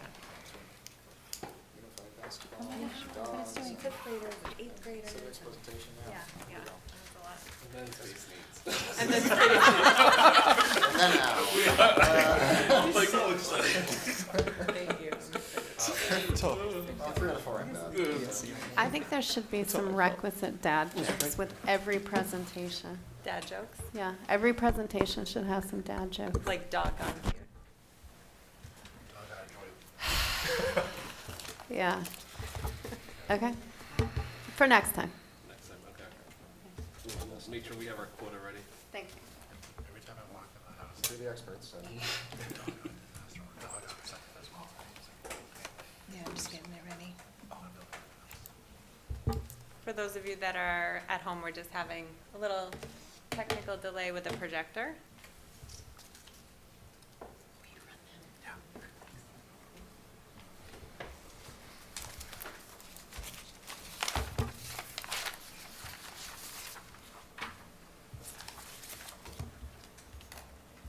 We're just building anticipation. It is riveting space needs. I feel like. How about all about that? Hmm? Instead of all about that base, you could do all about that space. Okay. We could do that, yes. I actually use that for I'll go my with that. kids to teach them about MLA citation. It's all about that space, no comma. Oh. So you could adopt that song. Okay, I'll take it under advice. I'm vamping here while we're getting ready. All right, All so- right, I'm trying. We are ready. All right, I'll Good. shut Okay. up. Okay. So for the next 3 hours, we will be talking about space needs. I'm just kidding. So we'll just talk about the agenda real quick, and then just give you a sense of what we'll talk through, and then we'll get into the content. So for our agenda, we'll start off with the 2022 Space Needs and Facility Assessment Subcommittee summary. So really just summarizing what we've done. We'll jump into some external factors just to make sure you're aware of what may be impacting the town or not impacting the town. And then we'll jump into a deeper dive of each of the facilities and just give you a sense of what we've identified during our assessment. And then last but not least, we'll end it with some recommendations and next steps. So moving on to just the summary, as you can see here on the slide, just wanted to really make sure that you all understood what the purpose of the subcommittee was about. This was not a committee deciding on any changes. It was really more of a fact-finding committee to help us determine what is our next potential steps and really get everybody up to speed on where we're at from a facility standpoint. So we did an internal assessment of our facilities. This was a combination of work with Elise, Denise, Dr. Ahern, Paula Morano, Marion Goodman, Mr. Jagir as well, and really just an assessment of really what we're facing from a facility standpoint.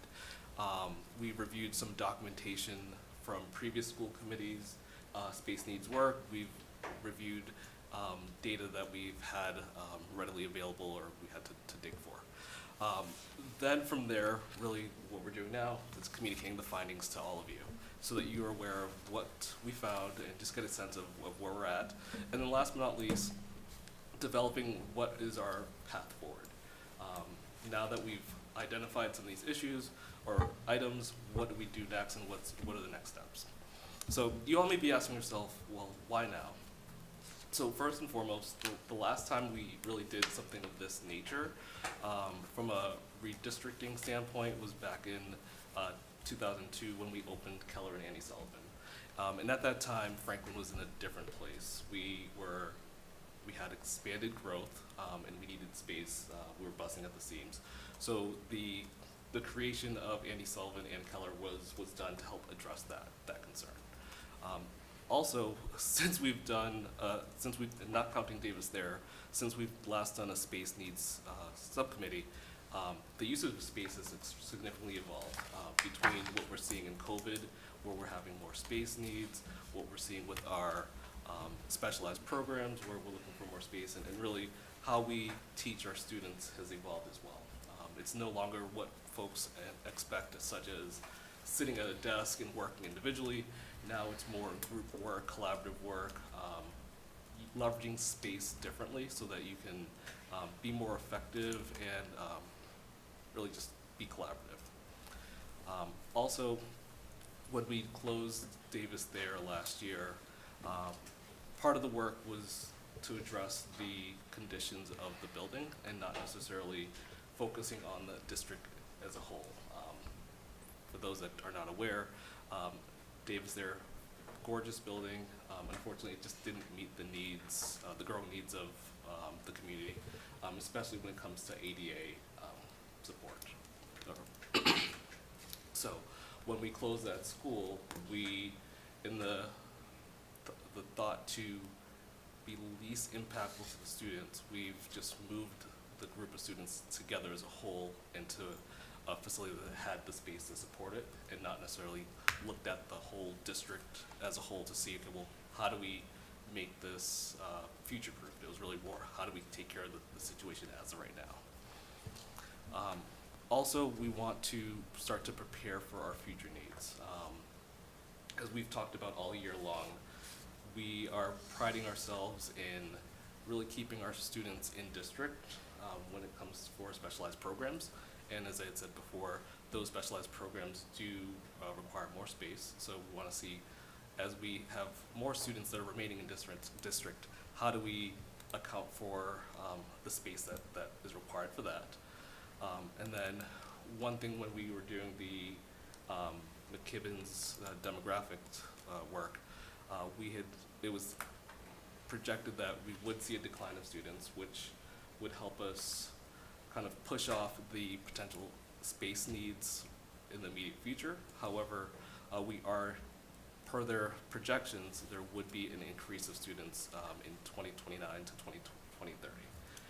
And you're probably asking, well, why are we seeing a decline in students? And for the short answer, it's tied to birth rates. We're seeing lower than previous numbers in birth rates.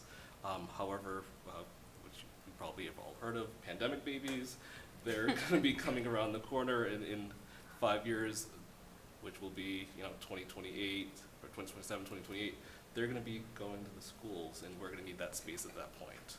And we're already seeing some of the increase, especially in ECDC, which I'll talk about later on in the slides. So, how did we get here? We've met 3 times so far since the committee was established. March 29th, May 10th, and then June 6th. And during this time, we've worked with central office to really identify key data points to help us get a sense of where we're at. This covered things such as enrollment, capital expenditures that we'll be seeing in the next up to 10 years, district maps, school bus time pickups, really a wide variety of data. Assessments of the various buildings and needs, such as what we need for space for specialized programs, and then even, which wasn't tied to this, but happened, which was great, the site visits as well. I thought that was really beneficial to help us get a sense of, okay, what are we seeing on paper and how does it actually match up to reality? So I think that was really beneficial in helping us tell this story for all of you tonight. So Tonight, as I said, we'll review the data with the school committee, give you a sense of what we found. The next thing we would like to do and really talk about is securing a consultant for a redistrict analysis and really taking the next step further. And then also partnering with the community to get their involvement so that we do have a redistricting advisory committee so that it's not a something that just within a silo with the school committee or the central office. We do have some input from various folks from various areas. So moving on to the next slide real quick.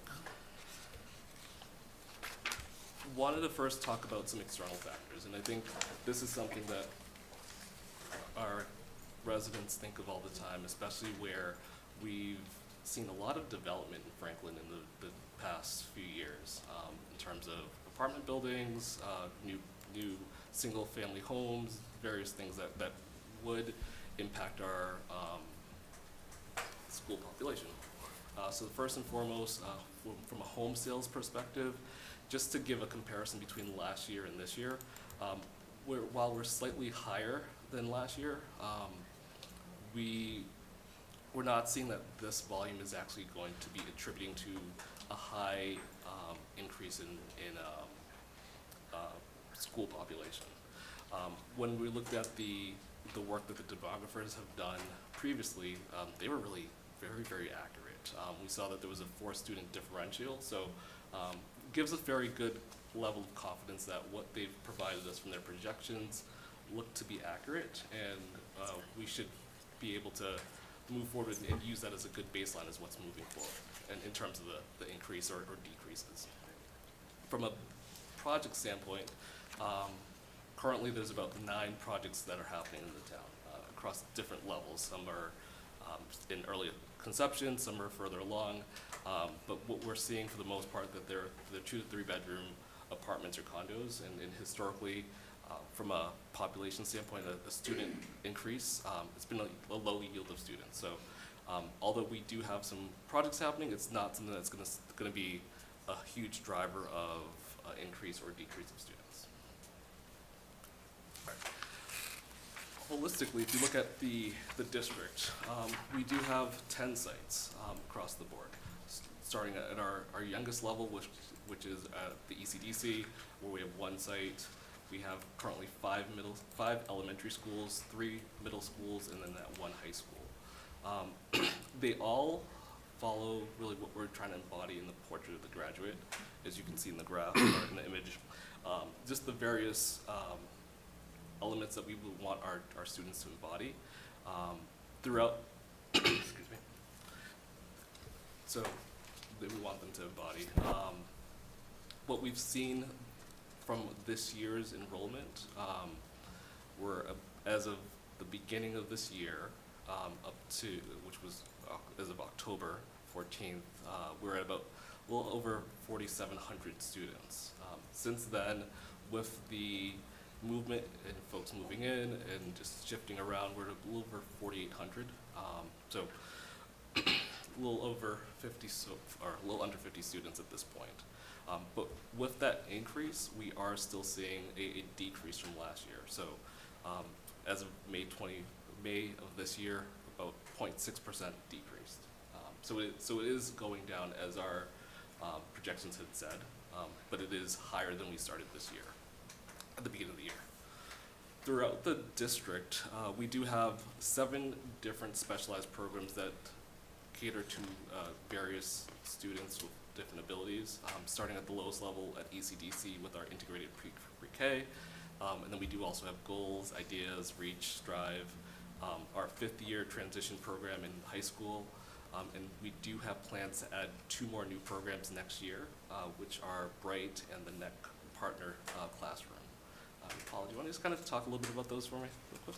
Sure. So as I've said in previous presentations, those are our specialized programs with students with special needs who have specific programming needs and need a more smaller classroom size with specific methodologies being used. Goals is for our students with autism, ideas is language-based disabilities, reach is for our students with social and emotional challenges, strive is for our students with intellectual or developmental delays. Our fifth-year transition program are for our high school students who need that extra year to develop those transition skills to be successful either in jobs or in college. And as Al mentioned, we're opening a BRIGHT program, which is a program we're going to start at the high school in September, a program for students who are transitioning back from hospitalizations or may have concussions or may have school challenges with school avoidance.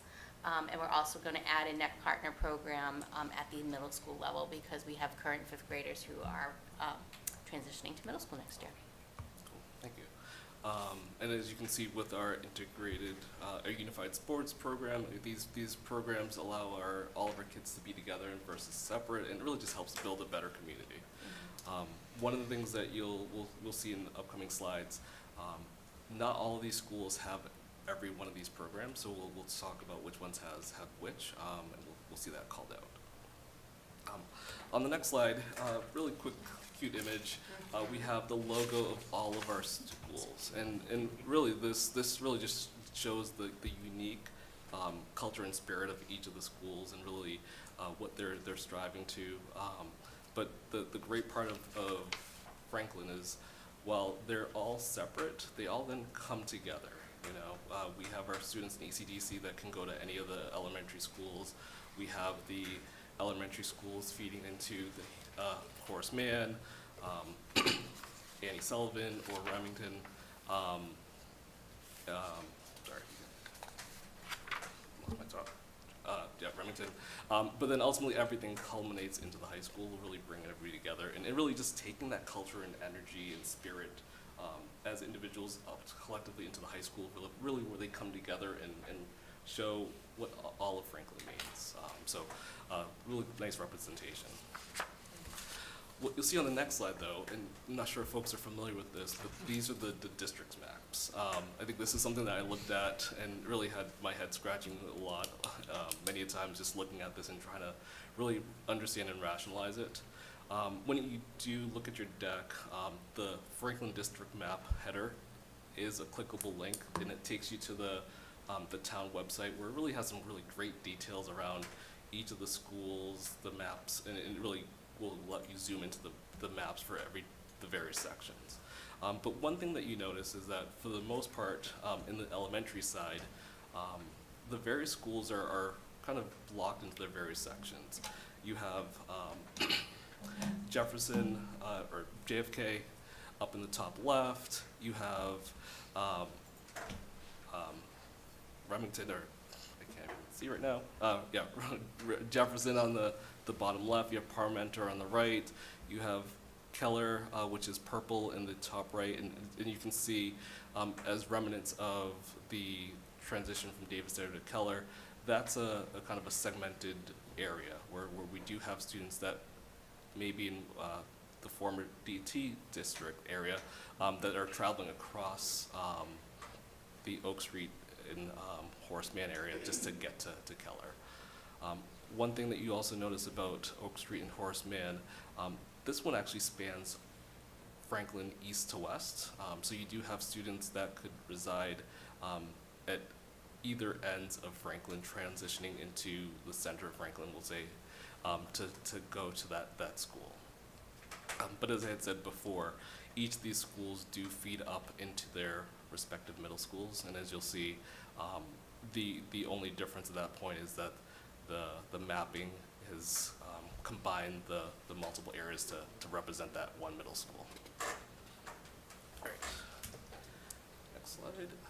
So going forward, we're going to just really talk through each of the slides individually, and really what are the things that we found about that particular facility, so you just get a sense of what we saw. The format looks very, very similar, where we'll see just a profile on the right-hand side. But just a little bit about ECDC for those that are not necessarily familiar with ECDC as much. So this is an integrated preschool for all of our Franklin residents that are aged 3 to 5, and it's for all abilities. The classrooms are mixed, so we're not segregating children based off their ability. They are working together, learning together, understanding each other, and really partnering together so that they can grow even further and be more accepting of one another. Unlike the other Franklin schools, this school does have a tuition. So it does range anywhere from $2,200 a year up to $6,300 a year. So it is not your traditional public school where you're just going there. There is a tuition that is paid. Families do have to apply to this school as well, and there is a lottery in February as well. The one difference though, compared to regular schools where you start in September and you go through July or June, is that the enrollment is based off of when the child turns 3. So while we do have children that will start in September, throughout the year there will be more addition of children as they go, just because they are aging into the program. And then once they do turn 5, they would start school in September in normal kindergarten program. One of the things that we'll see in this is that all the classrooms all have sinks and toilets as well. That's just one of the requirements to really be supportive of that environment. So, talking through some of the numbers real quick, when we looked at fiscal year 22, they start off with 30 students in the program. 9 classrooms in total, and then we had various specialized rooms. One was a calm room, we had a motor room, and also a conference room. In our trip to ECDC, that facility was bursting at the gills. The teachers were making space to support the kids and really sacrificing their own workspace to make sure that the kids have what they needed to really be successful and really be supportive. It was really a testament to see really their focus was on the children and not necessarily themselves, and so it was great to hear. But as you can see in fiscal year 23, we're increasing by 35%, going up to 175 students, and at that point, as I said, they were already at, it was a high capacity and low space for the teachers. However, we're going up to anywhere from 10 to 11 classrooms if need be, that one comm room, that one motor room, and as you can notice, that conference room that they've had for themselves and has to be moved, or has to be cared for in some other way. So it's just something to be mindful of when thinking through what's the situation at the ECDC and what they need from a space standpoint. All right, so that's ECDC. Moving on to the elementary schools, as you'll see here, once again, our map and just kind of the layout of where the schools are in the various districts. So we'll start off with Parmenter. And some just facts about the building.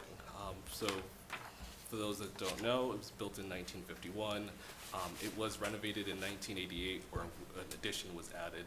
I think they really did a really great job. When we went out there to do the site visit, it was, until they told me which side was the addition and which wasn't, you weren't able to tell. They really made it cohesive and really continuous, that it felt like one great space. From a functionality standpoint, it's deemed to hit 384 students, but this is based off of just space numbers that may have changed. So while we do say 384, it could be a little bit less and varied. What we're seeing though from enrollment as of right now is about 302 students in the facility as of the beginning of the year, or as of, bear with me 1 second, as of May, sorry. This is down from last year, or 2020, so 11 percentage points down. So right now we're about 79% utilization, whereas previously we were at 90%. So it has gone down, and just due to just various factors. Parmenter does have NEC, the NEC program in that facility, where they currently are expecting to have 5 students of next year. And that's one thing I missed on the other slide. We are making significant investments in our town, in our schools and our facilities, and just, Mr. Garrett, go back a couple. One of the things that we're doing, just for the next 2 fiscal years, and actually to the district profile.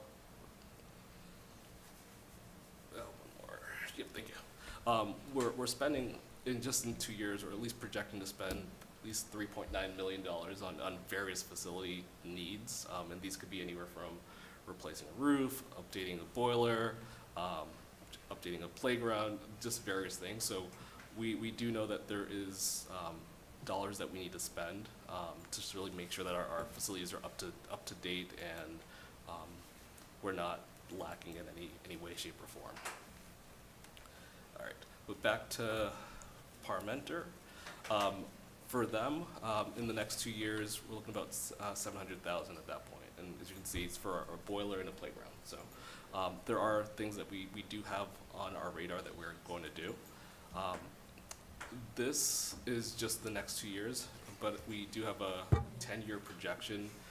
But as we go further out, the dollars may change based off of just various costs. One thing just to call out before we switch slides is the utilization. When we worked with McKibbins and KBA, they gave their perspective around what is an ideal utilization percentage. And really the goal was to not necessarily exceed that percentage. So where we see 79% for Parmenter, it's lower than the projection. Doesn't mean it's bad. We're in a good shape, and it at least gives us some flexibility if the definition of what capacity is varies. Okay. So moving on to Keller. So this is our newest facility, so built in 2002, as I mentioned. The functional capacity of this is 536, and as a result of the combination of the two schools, this year we were at 553. So we are higher than capacity, and it's about a 38 percentage point increase from 2020. Now you may all be concerned as well Keller's at 103%. How are they really handling the space needs and really handling all the students? The great part is that we do have great leadership at Annie Sullivan and Keller, and them and also the other middle schools that are conjoined with an elementary school, there's really strong partnership to really understand, okay, what are our space needs, and they do flex. So if there's a need for more space for teachers, they'll communicate and make sure that they move things around so that both areas have adequate space, and they're not necessarily suffering or jamming all their kids into one small area. So if you look at Keller, we'll just say, if you say it's a pie, Keller might be using 70% of the facility and Annie Sullivan's using the rest 1 year, but if there's less students, they might flex and adjust accordingly. So there's definitely a lot of communication and just partnership between the two leaderships. In Keller, there is Strive, and in fiscal 23, we're looking to see that there'll be 9 students at that point. Similar to Parmenter, we're a little under 700,000, so 650,000 for various efforts, be it upgrading the fire alarm panel or doing security improvements. And this cost covers both Keller and Annie Sullivan, so it's not just one portion, it's the whole building in entirety. Moving on to Jefferson, similar to Keller, fairly newer building in comparison to the others, built in 1996 with the capacity of 433 students, but currently enrolled 337. We're at about 78% utilization, which is down from 2002 by 2 percentage points. And then once again, from a specialized program, we have goals, which is going to have 22 students next year, and then ideas, which we'll be looking to have 9 students. This one here has a lot of planned work. As you can see, double than what we've seen, or more than double than what we've seen in previous slides, with hitting about 1.6 million. And this ranges from the boiler, the fire alarm panel, an update to the basketball or playground, and then just other security improvements. So just things to be mindful of, that although it's newer, there's still regular work that needs to be done on the various sites. At Kennedy, built in 1964, renovated back in 1999, and this is when we had added the modulars. So if you're not familiar with the building, adjoining the cafeteria, or not the cafeteria, adjoining the gymnasium, there are modular classrooms that are there. That I believe there's 4. Is that correct, Dr. Ahern? Modular classrooms, Yeah. there are 3. 3, thank you. But they're just 4. addition. Oh, okay, 4. Thank you. I was like, okay. They're used for various things. I believe there was health in there, music, and I forget what the other 2 were. But these are just rooms for extra space that the school students can use for various things. For right now, we're looking at, from a capacity standpoint, about 443 students. However, we're at 342 as of May of this year. It is down 2 percentage points from 2020, so we're about 77%. And from a specialized program, we do have NEC there as well, which has 3 students. One of the things that I've noticed with Kennedy, which is different than the other classrooms, probably one of the things that's a little unique. When you look at like the gymnasium or the cafeteria, they actually have classrooms that are abutting those rooms. So there's actually entrances in and out from the cafeteria and the gym, which is a little bit different in the other schools. As far as from a maintenance standpoint, probably one of the least costly maintenance programs. So we're looking at about $150,000 just from a security improvement standpoint.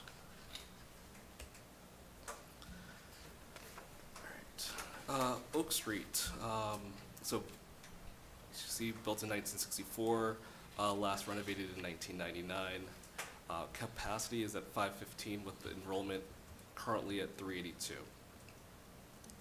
This one actually, I think this is probably one of the few exceptions, but their utilization has increased from 2020, going from 70% to 74% this year.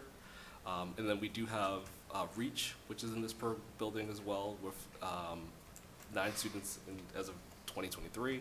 But one thing that's a little bit unique is that they do have lifelong learning office space here. So it's not necessarily the classrooms, but it's just the administration currently has some space in this building as well. So they're sharing that space for their purposes. From a maintenance standpoint, as you can see, we do have work on the fire alarm panel, which is something that looks to be done on a lot of the different schools. But just like the other complexes, this work is shared with the high school as well. It's not just specific to the elementary school. So those are our various elementary schools and just kind of the status of them in terms of capacity, programs, and just really upcoming expenses that we should be mindful of. Okay. All right, so moving on to middle school. And as I mentioned before, all of the middle schools are fed by the 5 elementary schools where those areas are now just feeding into that middle school. So we have Oak and Kennedy going into Horace Mann. We have Keller going into Annie Sullivan. We have Jefferson and Parmenter going into Remington. And as you can see in the map, as the color shows those various areas for those 3 middle schools. From an Annie Sullivan standpoint, not really going to talk about the when it was built, but one thing just to call out, or a couple things to call out. Our utilization is at 46%, which is down from 2020. But what you can see is that complex utilization, which is that combined number for Annie Sullivan and Keller, and really where we're at. So although we're seeing a low number for the utilization, it's really ideal for the building. And as I said before, this helps with that flexing across the two facilities or the two distinct schools when there is a space needs. We do still have those specialized programs, so the Strive students that are in, and next students that were in Keller would transition into Annie Sullivan, and you can see the projected numbers there, 8 and 2 respectively. Right, moving on, Horace Mann.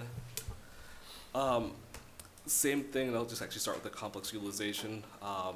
Similar to Keller or Annie Sullivan, this one here we're at 61%. So really allowing for that flexing between the two, and I think this is one of the things that if we didn't have this, we'd be in a worse space. So that they can make those needs making those moves as needed before, rather than having to say we are at capacity. But all in, we're at about 51% utilization for Horace Mann, which is about 12 percentage points down from previous years. So once again, we're seeing that trend across the majority of the sites, that utilization is going down, and which I guess is a good news in the sense that we're not in a crisis that we have to do something right away. But it's just a lull before we do see that increase, and this is the opportunity to really look at what we can do now to prepare for what's to come down the road. But because of that space, we do have REACH with that 12 students, and then also that opportunity to add Bright next year as well. And we don't know the number of students as of yet. For Correct. Bright? No, and probably at the middle school it won't be right in September. Okay. It's a little more complex to develop a middle school Bright program. So we're starting the planning stages now, but we don't know the number. It'll be a rolling number, because it depends on who's transitioning, who needs it, so. Okay, perfect. And then once again, I'm not going to talk about the maintenance as we've talked about it with the other school. But then when we get to Remington, and as you can see, once again, we're in a good space from a utilization standpoint, complex-wide. So once again, it just really comes down to the leadership communicating, working together, so that if we do need some to flex and move folks around, we can do so and really provide the students the space that they would need. But all in, we're at about 53% utilization, which is once again down from 2020 about 3 percentage points, with giving us where we're at 381 students.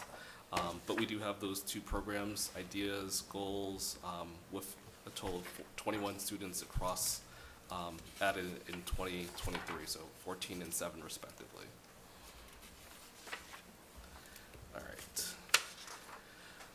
So those are our elementary schools and just kind of the state of our middle schools and the state of those sites. Moving on into the high school, a few things just to call out, and this is a little different. A lot of the numbers that we pulled were from the McKibbin's assessment that was done a few years ago, and high school was not necessarily included in that. But what we do know gives us a sense of where we're at. So built in 2014, and it was built for 1650. Since it's been built, it's been higher than that number, but as the population has declined and as time has progressed, we are getting closer to that 1650 number. As of right now, we're at about 1673, and once again, as we see lower students in the other schools, in the middle schools especially, we're going to see that trickle up or trickle down in the high school, and we're going to get to below that 1650 at some point before we do see increases. From a specialized program, there's a slew of programs, especially where all the other schools are feeding into the high school. So we do have our REACH program, our Strive, the 50-year transition program, which I think is phenomenal, and it gives students really a great opportunity just to be prepared for what's to come after high school, and then Bright will also be in the high school as well. So you can see with REACH, we're looking at 21 students next year, 17 in Strive, 5 in the 50-year transition program, and then Bright will be to be determined once we get this up and running. But the good news is because we do have a brand new school, we're not necessarily spending a lot on maintenance in the sense in the upcoming years.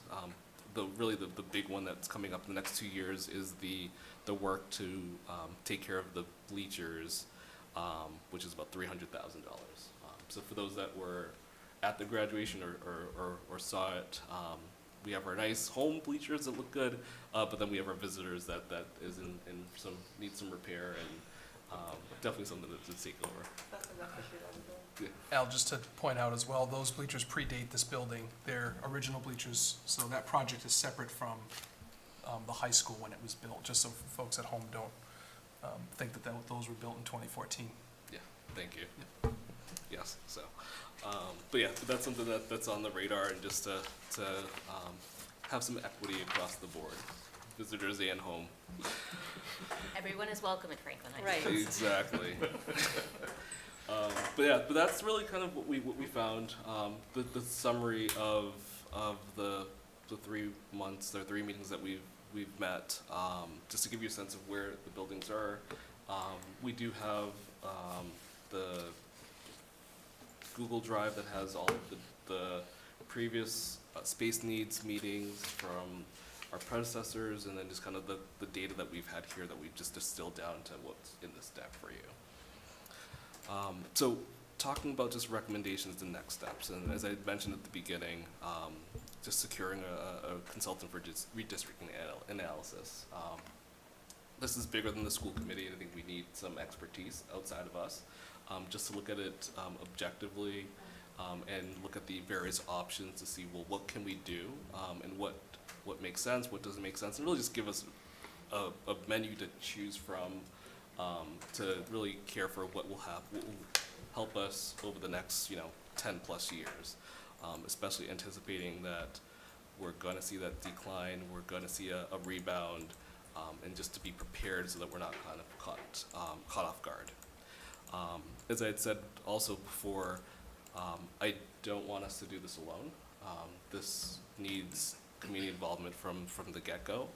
So at least my thoughts are that we do have representation from faculty, some parents, central office, and the school committee, just to be able to talk it through. As we establish this advisory committee, we'll talk through literally what's the roles and responsibilities, and really what the expectations are. So that's something I want to make sure that folks are part of this, and we're all coming along together as a team, to get to a defined end goal that we all agree to. This is what we want to see. The consultant will help us figure out how to get there. I threw a potential timeline just to get something for folks to react to see, one, does this make sense and it's reasonable.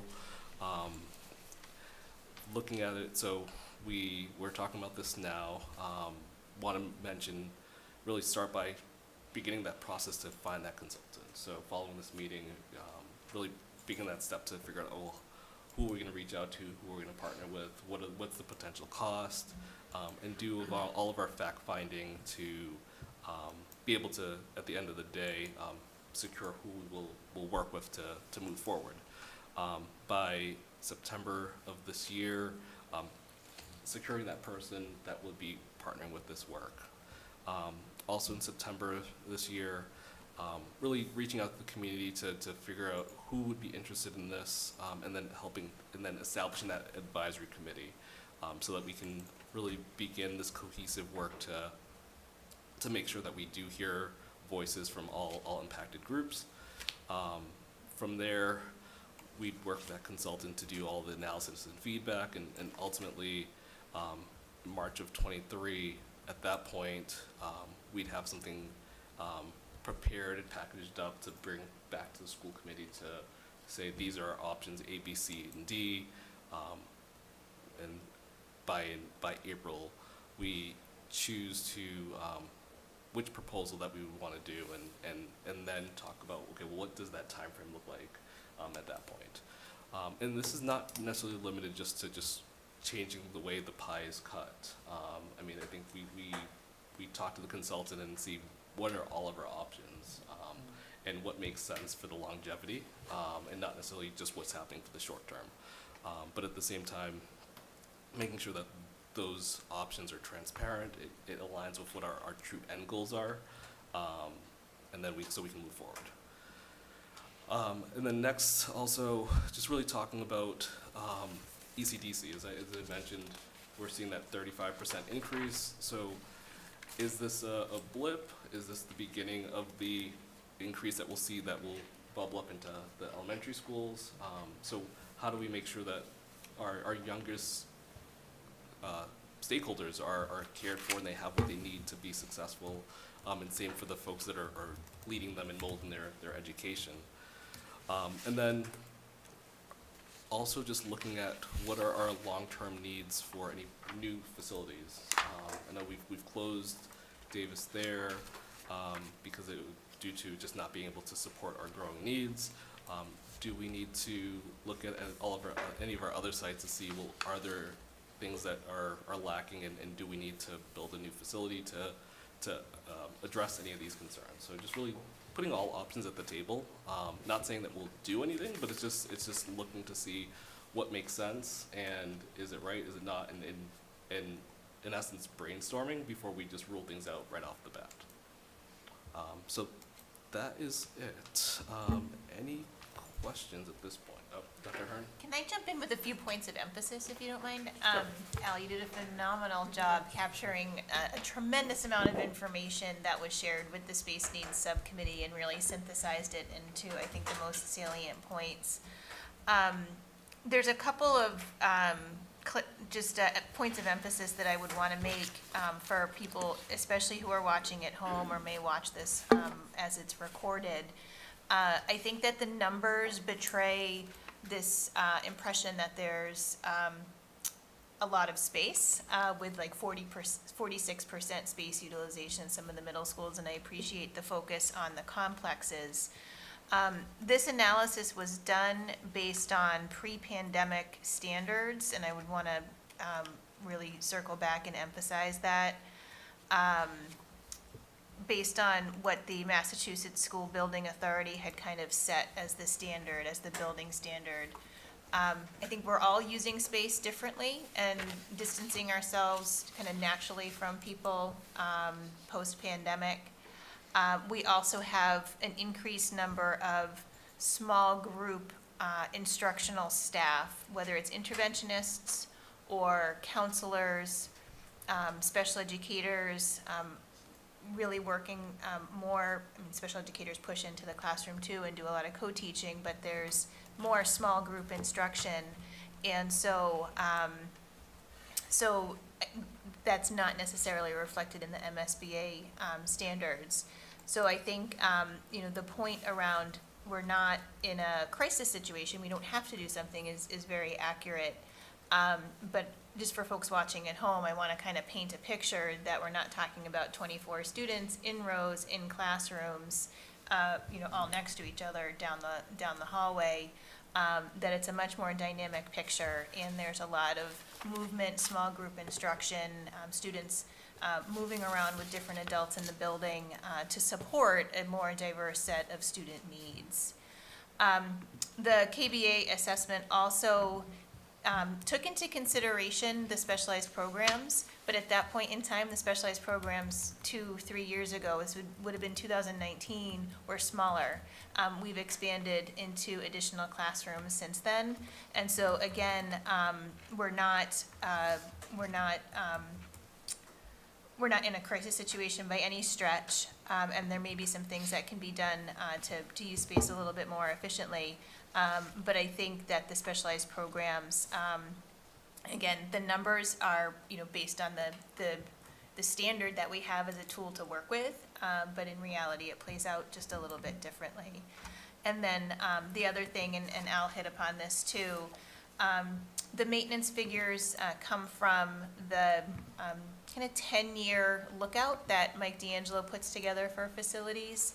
And I would just say, while those are kind of the expected projects, there are a lot of things that can happen, whether it's funding and revenue sources that are available, the capacity of the facilities department, the availability at this point of materials through supply chain issues, that some of those projects, just because they're listed, they're pretty variable and may shift in terms of time frame, but it does give you kind of a window into what those big projects are for each of the buildings and each of the complexes.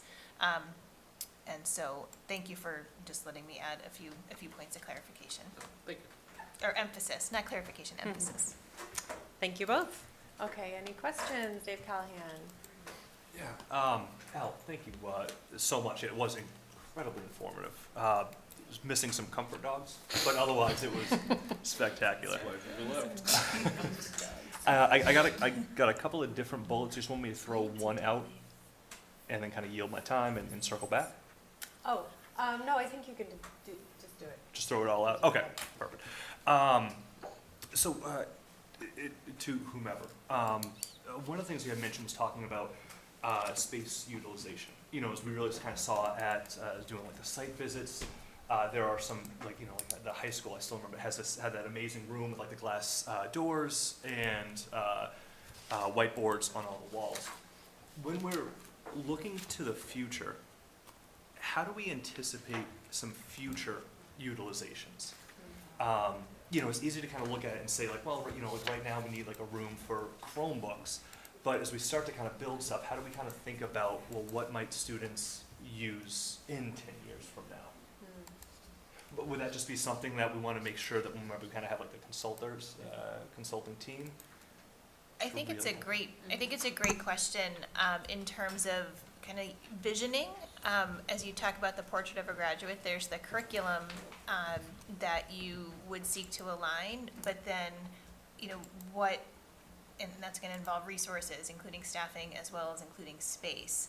And so, you know, I think that's, you know, the redistricting analysis would kind of strictly be numbers in terms of trying to balance out and make the map a little bit more efficient. But, you know, there's a visioning piece around how you, and, you know, and a new superintendent coming in, strategic planning, working with the school committee and the school community could kind of check in on that and do some visioning, and then you could align your plan accordingly. Thank you very much. And then something else when you talked about the in-district specialized programs, you know, obviously that is something that's fantastic. There was a video talking about the unified basketball team, in which they specifically kind of mentioned some of the family members kind of coming to Franklin, hearing about some of the programs that we have to offer. You know, Al, you said it was, you know, it's something prideful, and it definitely is, but not to be cold, but it also is a bottom line in there too, and I think that's something for the community to kind of understand, that there's also a lot of cost savings by being able to have these programs and keep them in the district versus you know, kind of going out. But in terms of the specialized programs, one of the things I saw is at the elementary school level, and I know that each program services different needs and different children, but most of the elementary schools, when we talk about like the student population in those specialized ones, it was kind of within single digits. And then over at Jefferson, I think it was about like almost 30 or above 30. Is that something that we need to look at in terms of balancing out some of the specialized programs across the rest of the district?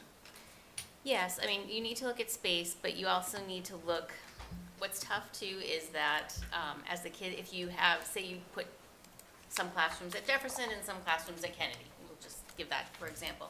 So that means there's more transitions for students, because if you do it by grade level, you know, if once they get to third grade, we're going to transition you to Kennedy, and you're going to have you're going to do 4th and 5th grade at Kennedy. So that's one option that you'd look at, and you want to be careful with that. Another idea we've talked about is maybe we need to put one classroom, a goals classroom at Kennedy and a goals classroom at Jefferson, and then, you know, certain students in that maybe feeder middle school area will go to Kennedy, the others will go to Jefferson, and divide it up that way, where we'd put program classrooms in each building. So there's different ways we can look at it, but you know, Sarah and I have been talking about that, yes, it's great to have these specialized programs, but sometimes it comes to a cost to the amount of, the capacity of the administrative staff as well as the related service providers and the amount of staffing you need and the impact on the building. So you have to kind of balance all of those things. But yes, we are looking at projections on how our programs are growing. I will be honest, the goals program is probably the one that's growing the quickest right now, the fastest, with more students being identified with autism and needing that smaller space. But I also am hopeful that once we continue to establish our MTSS systems of tiered 1 and 2 supports and programming, that we will be able to keep more kids within the general classroom with some related service and pull-out supports, and they might not need the program. So we're kind of looking at that whole big picture of special education in the district and programming in the district and how to best meet the needs of students. Okay, thank you very much. That was a very long-winded response. No, to but that. I appreciate it. 2 others to show you. Okay, all right. On actually, in terms of the specialized projects, programs, talking about like the Bright. So I saw like the Bright at the middle school was over at Horace Mann. Correct. Projected.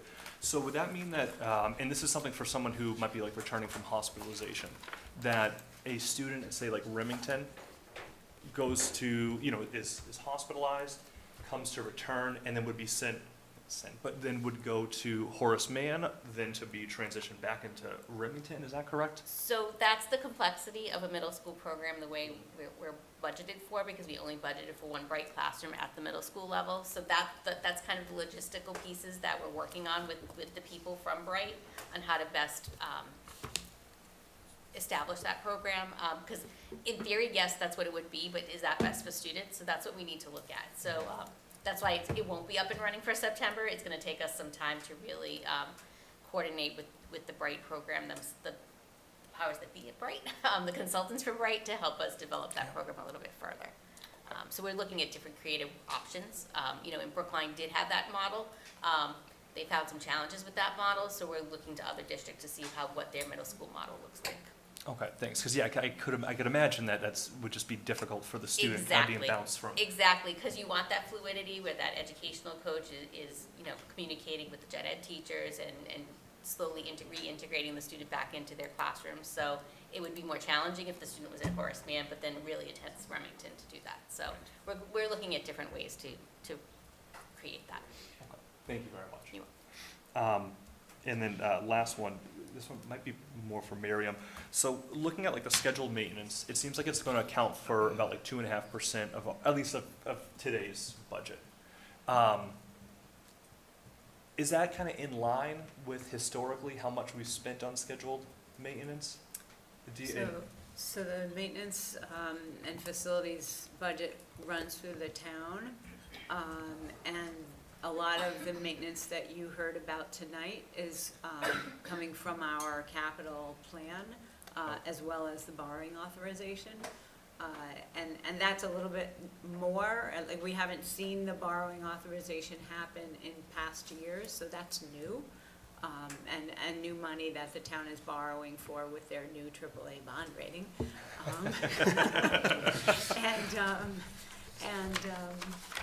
So that's new money that has come in, or that will come in to support those maintenance projects. Okay, wonderful. Thank you very much for the clarification. All right. Yield my time. Great job. No questions. Wow. See, this is balance. This is balance. Look at you. Okay, Dave McNeil. Yes, thank you, Al. And thank all members of the subcommittee. It was very informative, great presentation. You had some tough acts to follow. I did. But you were definitely in the top 3 of the presentations. Oh. Good job, good job. I think this timeline, is great. I look forward to seeing the results while exploring the consultant, because we can take a look at all the different different maps and capacity percentages, and I'm sure we can all come up with all sorts of speculation, but until we kind of ask the consultants and kind of get some informed research, I think that's the best way to go about it. So I think, and this is having results by next spring, I think that's great. So thank you for that. I think that's an excellent approach. You mentioned back in, 2002, the last time that we did redistricting, we were, Franklin was more of a growing community, and it's not quite the same now. Do you, or do any of us, do we have like maybe some more like comparison data from 2002 to now that like we can maybe shed some light on where we are now based on what happened then? I have some enrollment information that I can share with you related to 2002. Sure, thank you. I didn't necessarily look at the facilities and the layout, but I think you know how it was structured and kind of set up for students to flow through the district. In 2002, we had 5,609 students on the October 1 enrollment report, and at that time it was climbing.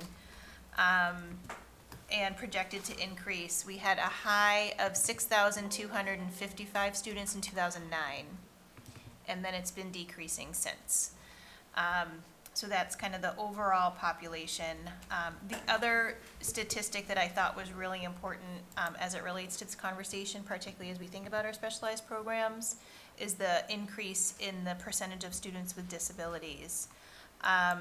So for both Franklin and for the state, the percentage of students with disabilities has increased. In 2002, it was about 13%, and in Franklin, and it is now 18.4%. And the state increased from 15% to 19%, roughly. So I think it portrays what we know around expanding neurodiversity among our student population. And so we're kind of tracking with the similar trend that is happening across the state. So in kind of big picture terms, those are some of the numbers. But I think education looks very different 20 years later. Yeah. When I was talking about 24 students in a classroom, in rows, the images in my mind were from much longer ago, but even 20 years, I think a lot has changed in the field of education.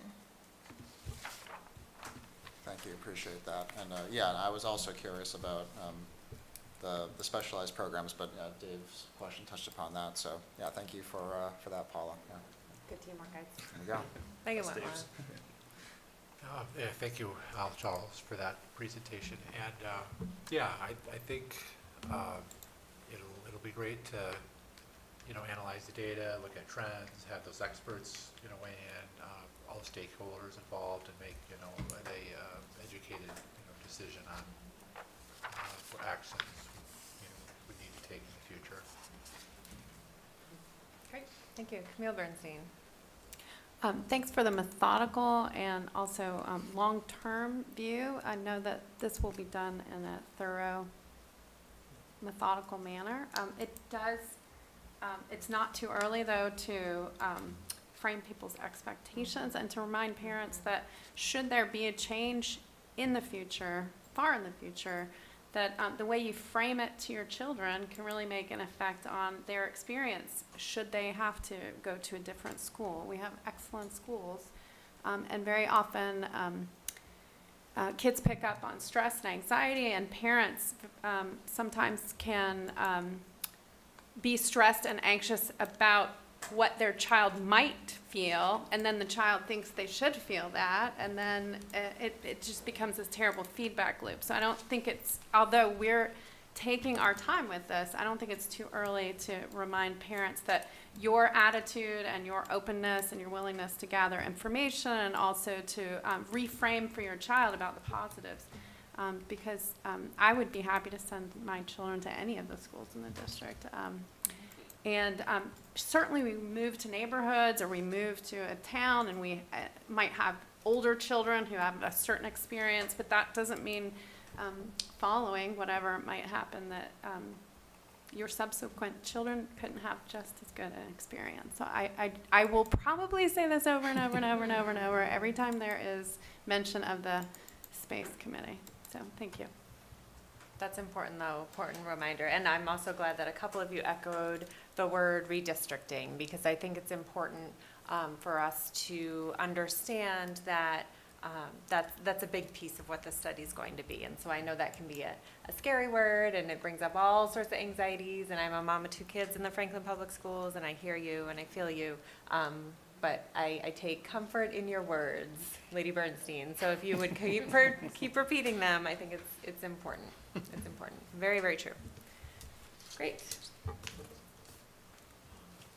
So moving on to discussion action items.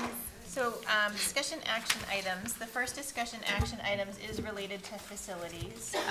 So tonight you've heard a presentation, kind of related to the status of the facilities with, some backup information around enrollment, knowing that enrollment's going to decrease over the next 3 years or so, projected to increase, although modestly.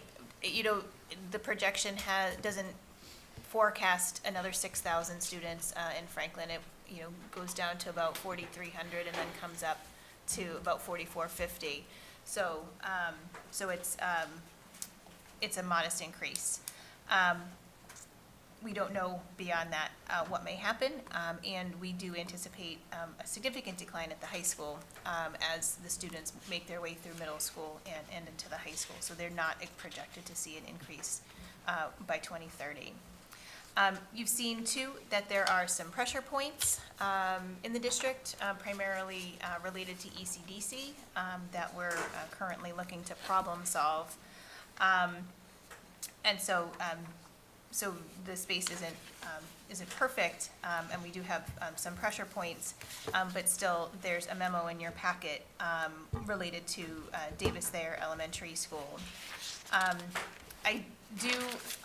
not going to read the entire memo, but I do want to take a moment to commend the administration, faculty and staff, families and students for their work this year. I think it's important to recognize all that has gone into developing a unified culture at Keller Elementary School. I keep on hearing it comes up over and over again about the core values and how Davis Thayer's core values have been integrated into the school. That is a data point that I actually have had people echo a few times. But I know it's not been easy, but everybody's been focused on the kids and has the students' best interests in mind. As it relates to the Davis Thayer facility, I've done 2 updates in superintendent's reports, one in January and one in April, kind of indicating to the committee and community where we are. In the fall, we identified items to repurpose throughout the district. This included classroom desks and tables, office furniture and chairs, and other instructional materials. Throughout the year and to this date, the building is in use providing storage. It has been holding some of our furniture. As you know, we've had cafeteria spaces set up with desks, and so our tables were in storage. Fortunately, we have not had to pay for additional storage units off-site like some districts have had to during COVID. And so we've been using it as a place to move furniture to and from as we kind of return our physical spaces back to a more normal setup in our schools post-COVID. The Davis Thayer Elementary School is also where the district and the town is storing PPE. Primarily hand sanitizer and masks are being stored at Davis Thayer. So the building's being maintained by the facilities department within the facilities budget, which, as Miriam had talked about, is kind of accounted for within the town's municipal budget, but at a lower cost compared to normal operations, as you might imagine. Through this process, we wanted to make sure that we were above board with the Massachusetts School Building Authority. They have a provision regarding notification. They want to be involved in the process. They don't want districts, although it's a local decision, they don't want districts to, dispose of a school property and then come looking for an MSBA loan later down the line, but not necessarily have thought of the ramifications if that school property could then be turned around and used again as a school. They also have invested in school properties, and so if they had invested in a school, they would want to recoup some of their money back. They have not invested in the Davis Thayer Elementary School, so the financial piece isn't an issue. But I did not want to put the district in a difficult spot with MSBA by not following a process and then have them come back and say, and jeopardize a potential future building project, which you may want to consider. A new school, a new elementary school was proposed from Castle Booze in relationship to the Kennedy School, which is one of the older schools. Although it's been and had some renovations, it is kind of one of the older buildings. The MSBA has been responsive after our outreach to them and has indicated that we've met their notification requirements. So you've seen the space needs presentation tonight, and although there are some places in the district where there are pressure points, primarily at ECDC at the current moment, our team, for all of the reasons that we had heard from the architects related to Davis Thayer as a space for teaching and learning, you don't feel that the school meets contemporary instructional standards. And there are also concerns related to its lack of ADA compliance, and also the physical safety of the facility is not up to contemporary standards. So as such, we don't feel that the Davis Thayer Elementary School would be a viable solution for our current pressure points or space concerns. So therefore, I recommend to the committee that pursuant to Massachusetts General Laws, Chapter 40, Section 15A, that the school committee declare that the Davis Thayer Elementary School property is no longer needed for school purposes, and further, that the school committee notify the town council of that determination. Is there a motion to declare that the Davis Thayer Elementary School property is no longer needed for school purposes, and that we will notify the town council of that determination as discussed? So moved. Is there a second? Second. Any discussion or questions? No, I do just want to mention that this, all school committee members were given an invitation to walk through Davis Thayer in its current situation. Some of us were not familiar with the building at all, and some of us were very familiar with the building as a school, but not as what it is currently. And so I appreciate the district allowing us that opportunity. So, with that, the vote will come on the motion. All those in favor signify by saying aye. Aye. Opposed? Motion carries. Thank you. The next discussion action item? Yes, the next discussion action item is the superintendent's evaluation. And so as you know, the superintendent's evaluation, we all compiled our independent data, and then the superintendent evaluation subcommittee met together to average it all out and incorporate all perspectives into a drafted document, which is in your packet. So again, this is just a draft until the committee votes on it, and then it will become the final evaluation report of the superintendent. So I'm not going to read the entire report, and I know that's sad to everybody here and in Zoom land. I'm just going to read a couple highlights, and then the report is public information for those who want more information. So the introduction is a little bit about the process, and then we start talking about our current landscape this past year. This year continued to be a year of unprecedented challenges for students and educators of Franklin and our nation. In some ways, 21-22 was more demanding than the previous year's survival mode because the district had to balance between evolving pandemic mode and getting back to a new normal. In her leadership, Dr. Ahern exhibited the utmost professionalism and high standard of excellence in her administration of the district business. Always prepared, relying on data-based decisions, Dr. Ahern demonstrated thoughtful, methodical, compassionate, and ethical decision-making. So that's part of the introduction, just to get us set up here. Looking through the goal ratings, we see that out of the performance goals, 6 performance goals, 5 of them are met, and those goals are the professional practice goal, student learning goal, social emotional well-being of students and staff, engaging and rigorous curriculum, and effective two-way communication to support student learning. One of the goals was rated as significant progress, which is high-quality instruction to meet the academic and SEL needs of each learner, in part because one piece of that hadn't, due to the transition superintendents, wasn't completed. Out of the focus indicators, 4 focus indicators were marked as proficient. That's curriculum, instruction, engagement, and shared vision. And 2 focus indicators were rated as exemplary. That's laws, ethics, and policies, and fiscal systems. So given those ratings, our overall final composite rating of Dr. Hearn's performance this past year is proficient. And there are a number of commendations in the report. And so since this is Dr. Hearn's final year in Franklin, when we move forward, we're really looking at giving feedback on this past year, which is important to do, giving feedback on her performance thus far. And then when we look at recommendations going forward, we're really not looking at Dr. Hearn as a person, but more as like the district's direction given the performance of Dr. Hearn in the last year.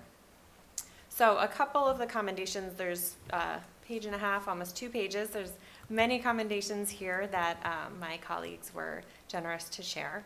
I'll read a couple just to give you an idea.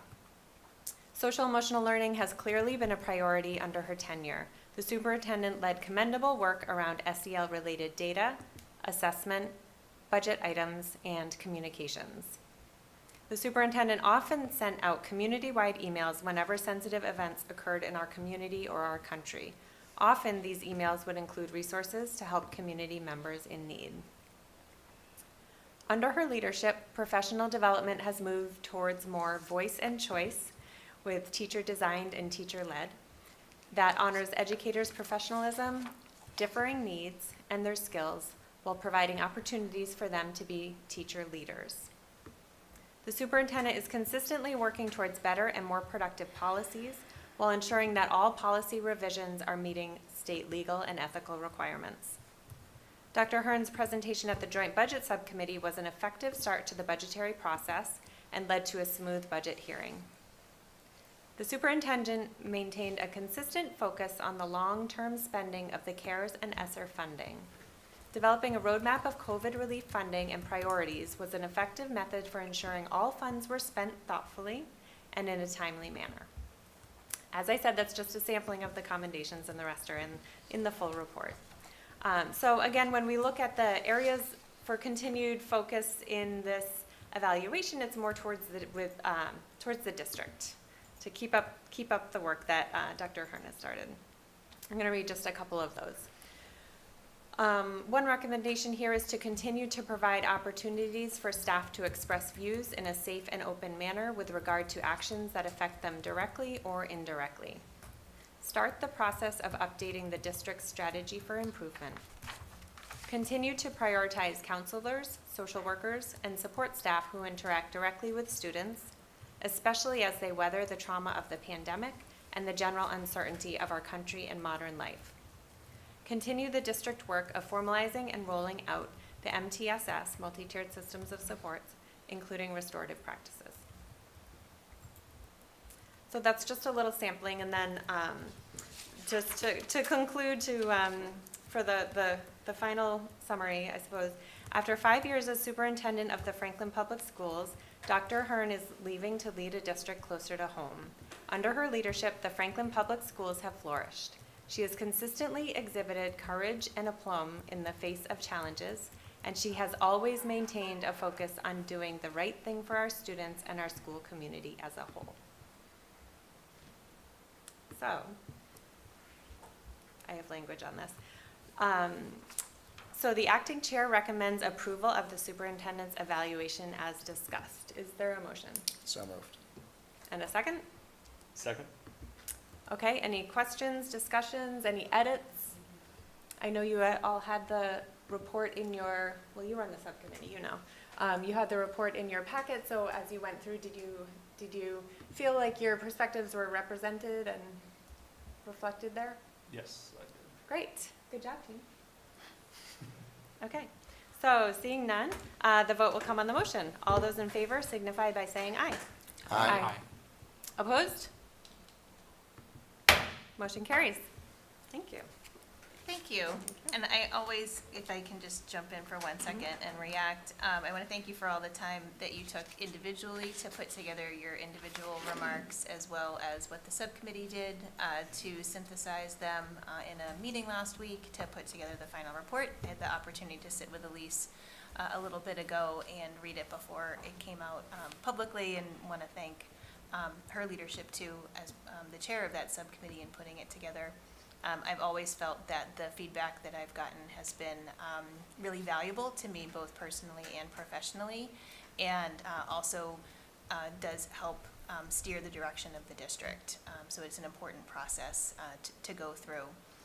And as I've said all the time, my work happens through and with other people. And it really is, I think, a team evaluation in so many ways, because there are folks here in central office, there are leaders in the building, and faculty and staff members who are carrying out SEL, who are taking that data, who are leading professional development, and so informing policy and working to develop the budget, among other things. And so I do have to share this with the team, the folks sitting here tonight, as well as others in the district. I've always thought that this is something, it's always uncomfortable because I think it reflects really the work of so many people, and I appreciate your input and your feedback.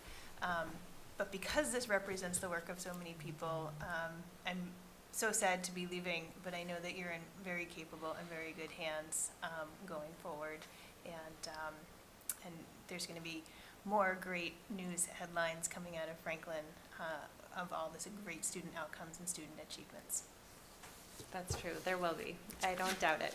And next year, the evaluation is going to be so much more robust. So much more. In good ways.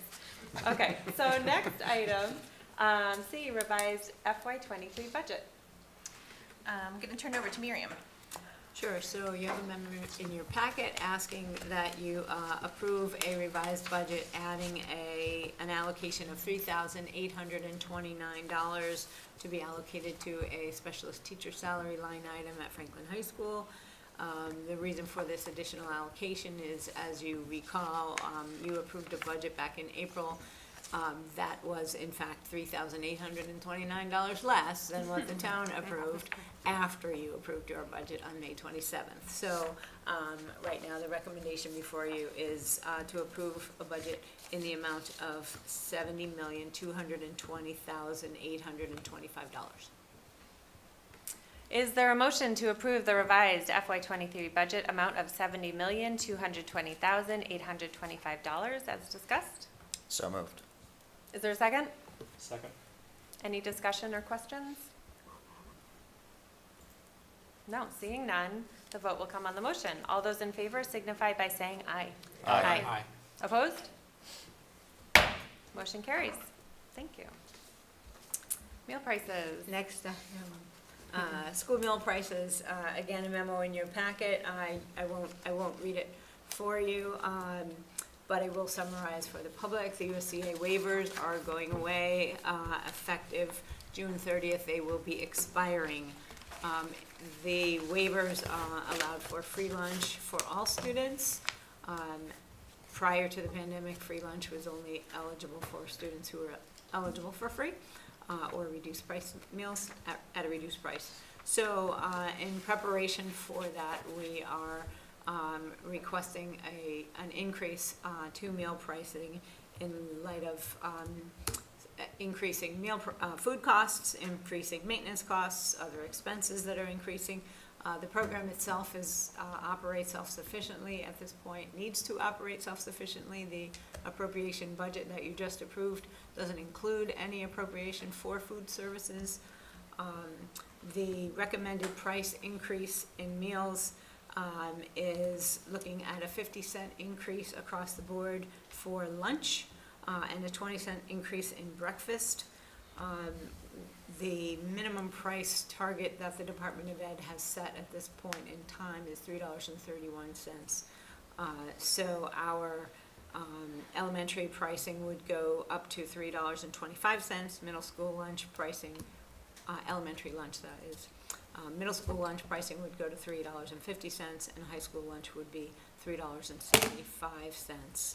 And a breakfast across the district would be $2.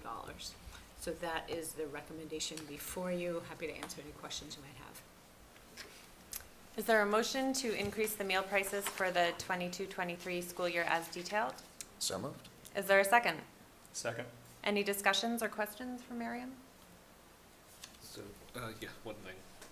So with the free lunch going away, do we have plans in the district to cascade around what's the eligibility for these free programs if people aren't aware? Just so that they're not caught off guard, or just if Sure. they're eligible and they just don't miss out. You know? Sure. So one thing I did want to add to you is, to let you know as well, is that there is some discussion at the state level right now to maintain free lunch for students. We don't know what that outcome is going to be at this point in time. The House budget included that. The Senate budget does not include that. They are going to go to conference. We'll see where it ends up. In the event that it does not pass, then meals would be at a cost. Parents who are eligible for free or reduced price meals, if they don't know they're eligible, they can apply online or get a paper copy of an application that will be out in the middle of August. It looks for household income and household size, and there are determination levels based on the poverty level. So we will be accepting those applications once the application comes out from the Department of Ed in the middle of August. And then families who might not meet the reduced price allocation eligibility guidelines have an opportunity for maybe potentially some financial assistance through the school committee policy.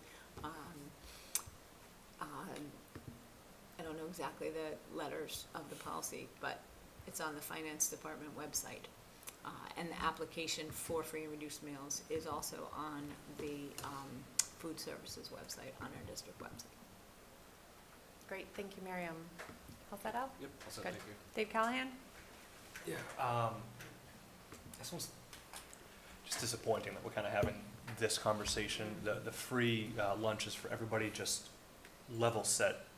It provided a level playing field. Suppose for our civics projects, if there's anybody that is interested, in petitioning out to the State House, this is a spectacular one to try to push. And then just to kind of piggyback on, Miriam, what you're talking about with the free and reduced lunches, I think that, and please kind of correct me if I'm wrong or elaborate, but when we were doing the site visit, this was a conversation that kind of came up, and the schools, the admin, the lunch service employees, everybody does a great job of making it a very discreet action that's done. So, so the students don't kind of have any stigma attached to it. So for any parents, any families that are in need of some of these services, please don't hesitate to reach out. Again, admin just did a fantastic job of making sure that, the students aren't aware of any of the differences. So please don't hesitate to reach out and ask for help.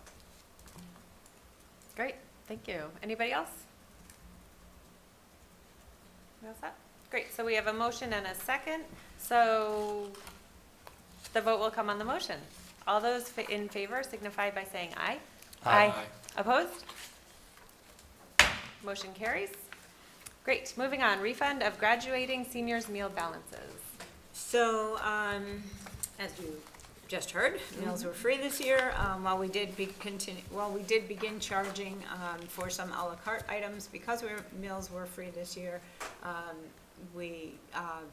seniors did not necessarily have as much opportunity to spend the balances on their account. So there are 93 seniors in the district with a positive balance in excess of $10 without a younger sibling. If there was a younger sibling in the household, we automatically transferred the funds from the senior's account to the younger sibling. And we are recommending at this point that refunds be issued for those 93 families, or 93 students. It could be fewer families. Total value of refunds would equate to $3,868.50. This would be a waiver to your policy EFD, which was discussed at the policy subcommittee meeting, as well as the budget subcommittee briefly, on June 8th and June 9th. Happy to answer any questions you might have. Great. Is there a motion to make an exception to policy EFD for the school year 21-22 to refund meal account balances over $10 for graduating seniors with no younger siblings as detailed? So moved. Is there a second? Second. Any discussion or questions for Miriam? No. I think it's efficient if you talk about it in the subcommittees first, because then people already know about it. Okay, great. So the vote will come on the motion. All those in favor signify by saying aye. Aye. Opposed? The motion carries. Great, so discussion only items. I know it's late, but I'm going to pause our business for a moment for us to pay tribute to Dr. Ahern as she nears the end of her time with the Franklin schools. This will be her last school committee meeting with us. I'd like to invite our former school committee chairperson and vice chairperson to come to the front of the room. They've been waiting very patiently. Sit where you want to sit. Sit where you want to sit. You paid your time. You can sit wherever you're most comfortable. You can sit with Lucas if you want. I've got to say, Ann and I were chatting back there a little bit. Oh, we missed this so much. It's only 10 o'clock. We've got another hour in here. Been able to do tonight? We're glad to have you back. I won't get into it. Take the floor. I hope this comes out right. All right, well, thank you for the opportunity to share a few thoughts tonight. It doesn't seem like it was several years ago that I, Ann, and others joined you at your first school committee meeting. And here we are at your last. It's not a packed house. I don't think your first one was either. It has been since. On occasion. After watching your interview with Barnstable School Committee, I was reminded why we wanted you to join us here in Franklin. Articulate, intelligent, and passionate about education, thoughtful, kind, and considerate are just some of the things that come to mind. As I mentioned after your selection, as I mentioned to you, it was like, why did it take them so long to offer you the position? I thought they were going to offer it to you right there on the spot. I'll never forget the phone call we made to you upstairs in the training room, asking if you would join us as our superintendent. We were delighted when you said yes. We were actually jumping for joy. And you came on board and quickly owned the position. Was it always perfect? Of course not. Did you do a great job? Of course you did. You took everything in, assessed each situation, and never made decisions blindly, knowing that your decisions could impact every student in the district. And knowing how much you like to take credit, I'd like to give a huge shout out to your admin team because you all did it together. From policy to school start times, Davis Thayer, to the pandemic, you led with confidence and grace. The pandemic didn't come with a handbook. It was new to all of us, and we just did the best that we could. Thank God it's almost over, maybe. While the majority of school committee members were so supportive of you during your tenure, most people don't know of how supportive you were to several of us during extremely difficult situations in our lives. For that, I'll always be grateful, and I know others will be too. Well, this is all about you right now, Sarah. I can't miss the chance to congratulate Lucas on his selection as our next superintendent, and look forward to your successes, Lucas. Best wishes to you and your family in Barnstable. We're also fortunate that you've been our superintendent, Sarah. We'll miss you. And our loss is their gain. Thank you so much. Thank you. And up next. Okay. Thanks for letting me have this opportunity. I know Sarah doesn't like it ever to be about her. We know that. She's always the first to point to the team, which is true. She is surrounded by incredible people, and she is right to recognize them always. It is why she is such a strong leader. It was such an honor to work with Sarah during perhaps one of the most tumultuous times in our history, when it would have been easy to sort of raise a finger and check which way the political winds were blowing.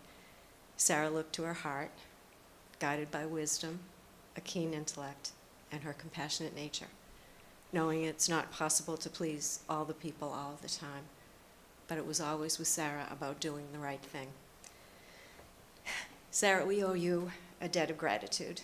You led us all through the many storms with dignity and grace. You will be missed.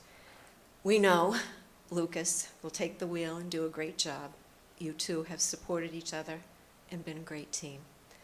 We wish you the very best and know you will continue using your gifts and talents to make a difference in the lives of kids. So thanks, Sarah. We love you. Oh, love you too. Thank you. Thank you, Ann Bergen and MJ Schofield. Much appreciated. And your patience is we're very grateful for your patience. This has been a very long meeting. Other committee members, anybody else want to share a few words? Dave Callahan, do we? I truly to kind of echo everyone's sentiment. Thank you so much for everything that you've done for the district, for my kids. You really kind of set us off on a great path forward, and I know that you're going to do tremendous work over in Barnstable. And thank you guys for bringing her to Franklin in the first place, too. Truly appreciate that. Very true. Good point. Al Charles? Yeah. Yes, thank you for your time. You don't have to be the loudest person in the room to make an impact, and you have been felt everywhere you've gone. Behind the scenes, helping the central office, helping the leaders, our principals, our faculty, just really provide the best for our students, and we couldn't have done this without you, so thank you. Great. Thank you, Sarah, for your hard work and dedication to our community. We're much better for having had you, and just wish you all the best in this next stage of your life. Thank you. Great. It's been a pleasure working with you, and I really like your candor and professionalism. It's really great. I'd like to recognize your professionalism as well, and your grace and aplomb under pressure. I'd also like to use the word compersion, which is something I only learned a few years ago, and is the sympathetic joy for someone else, even when their happiness doesn't benefit you. And I think all of us feel compersion for your choice to be closer to home and to follow your own self-determined path, even if it doesn't benefit us directly. Certainly that's made easier with knowing that Lucas will follow in your stead, but we're very happy for you. I should have gone before Camille. Are you crying? I didn't know I was feeling that. I know. I didn't have a word for it. I cried like 3 times tonight. It's fine. Sarah, the last few years have been a roller coaster, a whirlwind, a nightmare at times, but through it all, I was confident in your ability to get us through. You modeled an extreme growth mindset through the pandemic. You embraced the challenges of pivoting and offering grace, and now you're an HVAC expert, among many other things. Who knew? We know superintendents can't make everyone happy, but you remained focused on doing what's best for our future generation. You showed compassion for each individual in your care. Your leadership decisions were so thoughtful, organized, inclusive, and data-based, and that made our jobs easier. I'm grateful to have had the honor working with you for the last 2.5+ years, which felt like a decade, maybe. And I wish you all the best in your new chapter. Thank you. we got you a parting gift, which is just a small token of our great big appreciation for your steadfast leadership and deep commitment to the Franklin Public Schools over these last 5 years.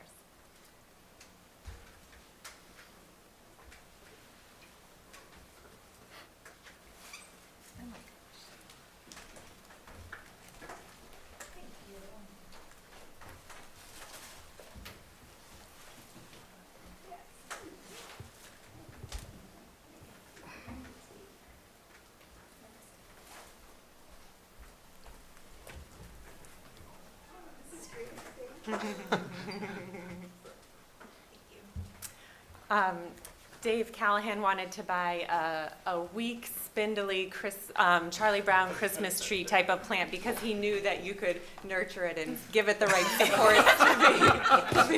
It was a metaphor, and I'm like, it's not. I don't think it's going to be as good in presentation, but the story's good. The story's the we Charlie know. Brown Christmas. It was just so we got that big pole. Right, if you're in my office Get a and li- see the plants, it's actually Denise Miller who takes care of it. I aspire to be a gardener, but it hasn't happened. But thank you. It's been an absolute honor to serve as a superintendent here in Franklin, and it has just felt like the perfect fit. I remember the phone call from the school committee, and I thought it was just, it was so warm and welcoming, and I could hear the cheers in the background when I got hired, and it just felt so good to be coming aboard. Not having been a superintendent and just having the faith of the committee at that time in my work and applying my growth mindset to myself. I am not the same person and the same superintendent and the same leader I was when I started, and that is because of your influence and the community's influence on me and how much I've grown. And it's so bittersweet for me. And so sad for me, and I have felt the compersion every step of the way, and it's just a tribute and a testament to how wonderful and beautiful the people in Franklin are to continue to feel supported as I kind of merge my personal and professional life together instead of being separated and stretched thin. I want to thank each and every member of the school committees that I have worked with. It is a difficult, sometimes thankless, and grossly underpaid, and by that I mean volunteer job. We weathered the pandemic together, but I took a paycheck home every other week. And you were there through thick and thin in what have been some really turbulent and very, very difficult times, always having my back. Franklin students are in great hands with a very talented set of leaders, continuing upon a tremendous foundation. As they had been when I arrived, the faculty and staff are incredibly dedicated and committed, who are invested in the student outcomes. And over and over and over again, our core values have driven us each and every day. Social and emotional development, a safe and inclusive school culture, high expectations for student success, and a collaborative community. And those 4 core values drove the decisions, drove those, some of the commendations that you put in there, were certainly related to the core values. We've weathered quite a storm together.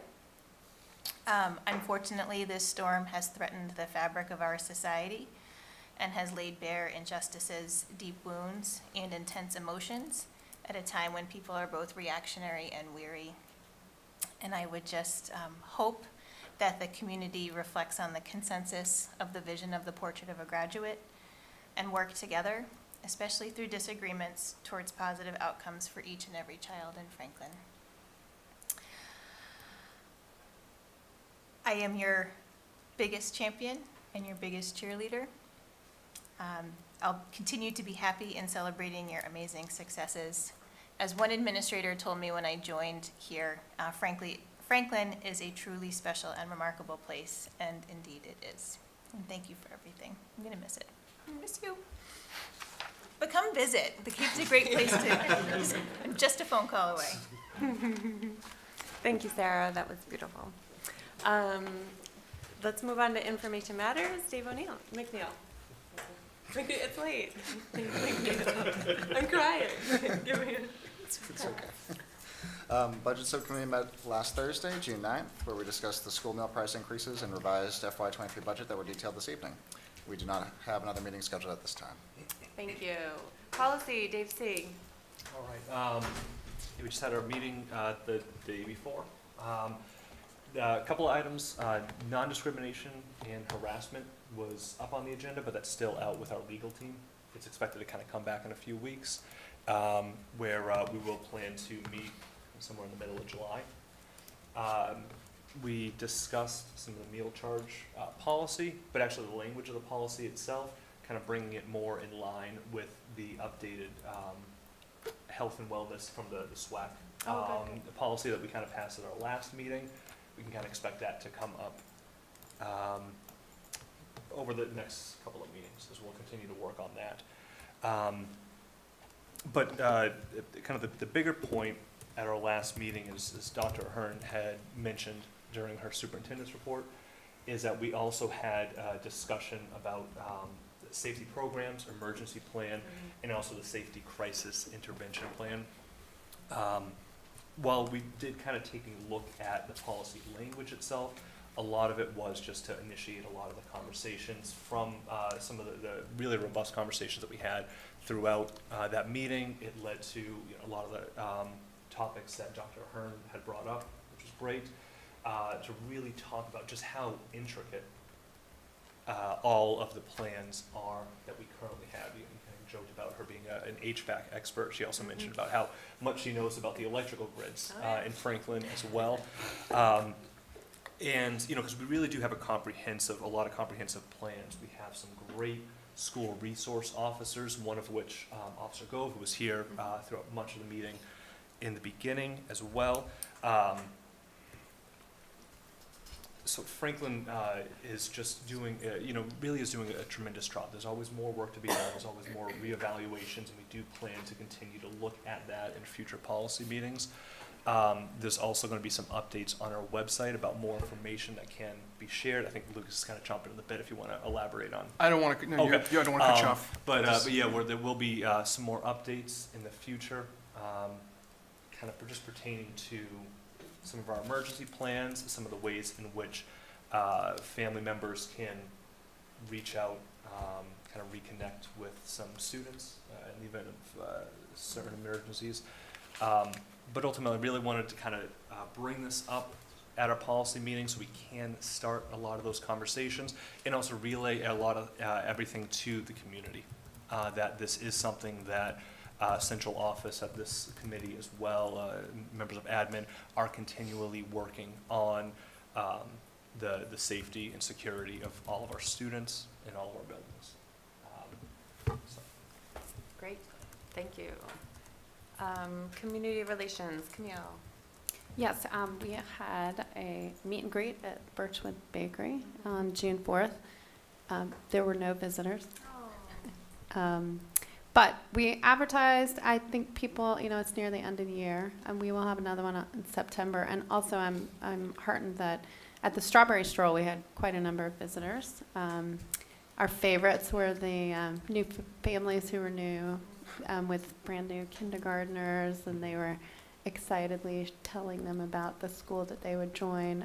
Parents appreciated the calendars that they could put on their refrigerators, and also the QR codes that Lily created so that they could get budget information and also schedules and sign up for the newsletters. Can I add one thing? Yeah. So yes, as Camille had mentioned, the calendars were a hit. The parents love that. One suggestion that they'd made was, could we get magnets, calendars that were just put on the fridge? So maybe something we consider for Harvest Fest. That's a great idea. That's how I keep track of the PAP schedule. It's like a realtor magnet. Exactly. As long as it includes the half-day times. Yes. Yeah, That's the Just important. let's keep that in mind. Bold. Great idea.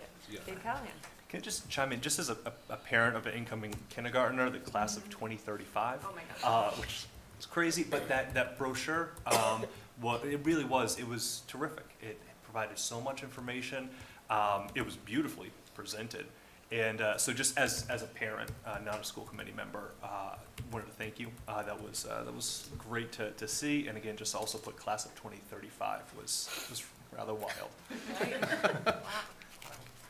Okay, do we have anything else, Al, on space needs and facilities in the last half an hour? No? Okay, we're good. I can Okay. do another deck. I feel like. Oh, I got some more bullet points. I held off. We could just do it again. Okay, joint PCC? No meetings for the rest of this year, so. Gotcha, that resume makes in the sense. fall. That makes sense. Okay, substance abuse task force, any updates, or do you guys meet in the summer? Or you- We don't meet in the summer Okay. as a group, but there's some ongoing work that happens throughout the summer where we coordinate and plan and meet Gotcha. with the Safe Coalition to prep for the next year. Awesome. Okay, great, thank you. DEI committee, we had our last meeting of the school year where we summarized our progress up to this point and discussed a variety of ways to share our work with the school community. The DEI committee will continue this important work next year in collaboration with our new DEI director, Ms. Heidi Harris. Okay. Consent agenda? Okay, if you want to hold anything for discussion, let me know. Just say hold. I recommend approval of the minutes from the May 24th, 2022 school committee meeting agenda as detailed. I recommend acceptance of a check for $275 for in-house enrichment as detailed. I recommend acceptance of 2 checks totaling $974 from the Music Boosters for in-house enrichment as detailed. I recommend acceptance of a check for $1,600 from the Jefferson, JFK, Parmenter, and Keller PCCs for in-house enrichment as detailed. And I recommend acceptance of a check for $200 from the Parmenter PCC for field trips as detailed. And I recommend acceptance of a check of $285 from BJ's Wholesale Club for district-wide in-house enrichment as detailed. Is there a motion to approve the consent agenda as detailed? So moved. Is there a second? Second. Any discussion or questions? Seeing none, the vote will come on the motion. All those in favor signify by saying aye. Aye. Opposed? Motion carries. Thank you. Citizens' comments. Are there any citizens in the audience, in person or online, who would like to make a comment on an item that is not on tonight's agenda and falls within the community's purview, for example, the budget or policies? Yes. Oh, wait, there's a statement I have to read. Give me a second. You're totally welcome to be here. I'm glad you're here. Thank you for speaking up. Okay. In the spirit of open communication, the committee will hold a public participation segment, also called citizen comments, about matters not related to an agenda item within the school committee's purview. Citizens' comments is not a discussion, debate, or dialogue between or among citizens and the school committee. It is intended to offer citizens an opportunity to express their opinions on issues of school committee business. The committee will listen to but not respond to any comment made. If you could state your name, address, and please keep within the 3 minutes. Steve Sherlock, 10 Lawrence Drive, volunteering as Community Information Director for Franklin Matters, Franklin Public Radio, Franklin TV. Very quickly, a lot has already been said. Thank you, Sarah. Thank you. Since I'm the only citizen here left. Thank you. I'll miss you. I know you do well. Thank you. Lucas, come on. We got some work to do. Big shoes to fill there. Yeah, there's a lot of work to do. And to you, committee, excuse me, because you're all volunteers like I am. There's a lot of work ahead of you. The space needs, the one piece, well, actually, it brings up other questions, and we'll get into more of that because you've got the recommendations that are still going to get digested. Restructuring the district, I think, is one piece that will come up as part of that, but it wasn't really mentioned, so just in case. And then I think as you start getting into the timing of that, the school start times may also come back again.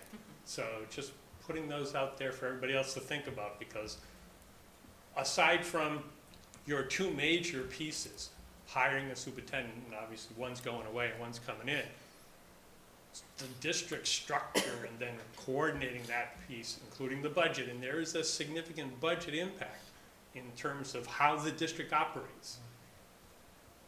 You got a lot of work ahead of us. We're here to help. Thank you. Thank you. Anybody else? I don't see any hands online. Okay. New business, Dr. Ahern. So this is my last meeting. Yeah. The school committee typically meets on the second and fourth Tuesdays of the month. There is a meeting scheduled for June 28th, but I think the agenda is TBD. Not quite sure the direction of that. Right. And then We'll you have figure a that out. meeting in July. And where you typically set up your presentation schedule for the year. Yes, that's a good reminder at the first meeting in July. Okay, great. I was wondering if maybe at the next meeting, we could have a personnel update just as far as like where we are with hiring and open positions and admin and central office and the whole bit. That I think would be helpful. Thank you. Finally, we will be adjourning to executive session and will not be returning to open meeting. Pursuant to Mass General Law, Chapter 30A, Section 21A3, to discuss strategy with respect to collective bargaining with the FEA-RN unit, as an open meeting may have a detrimental effect on the bargaining position of the school committee, and the chair so declares. Pursuant to Mass General Law, Chapter 30A, Section 21A2, to discuss strategy in preparation for negotiations with non-union personnel.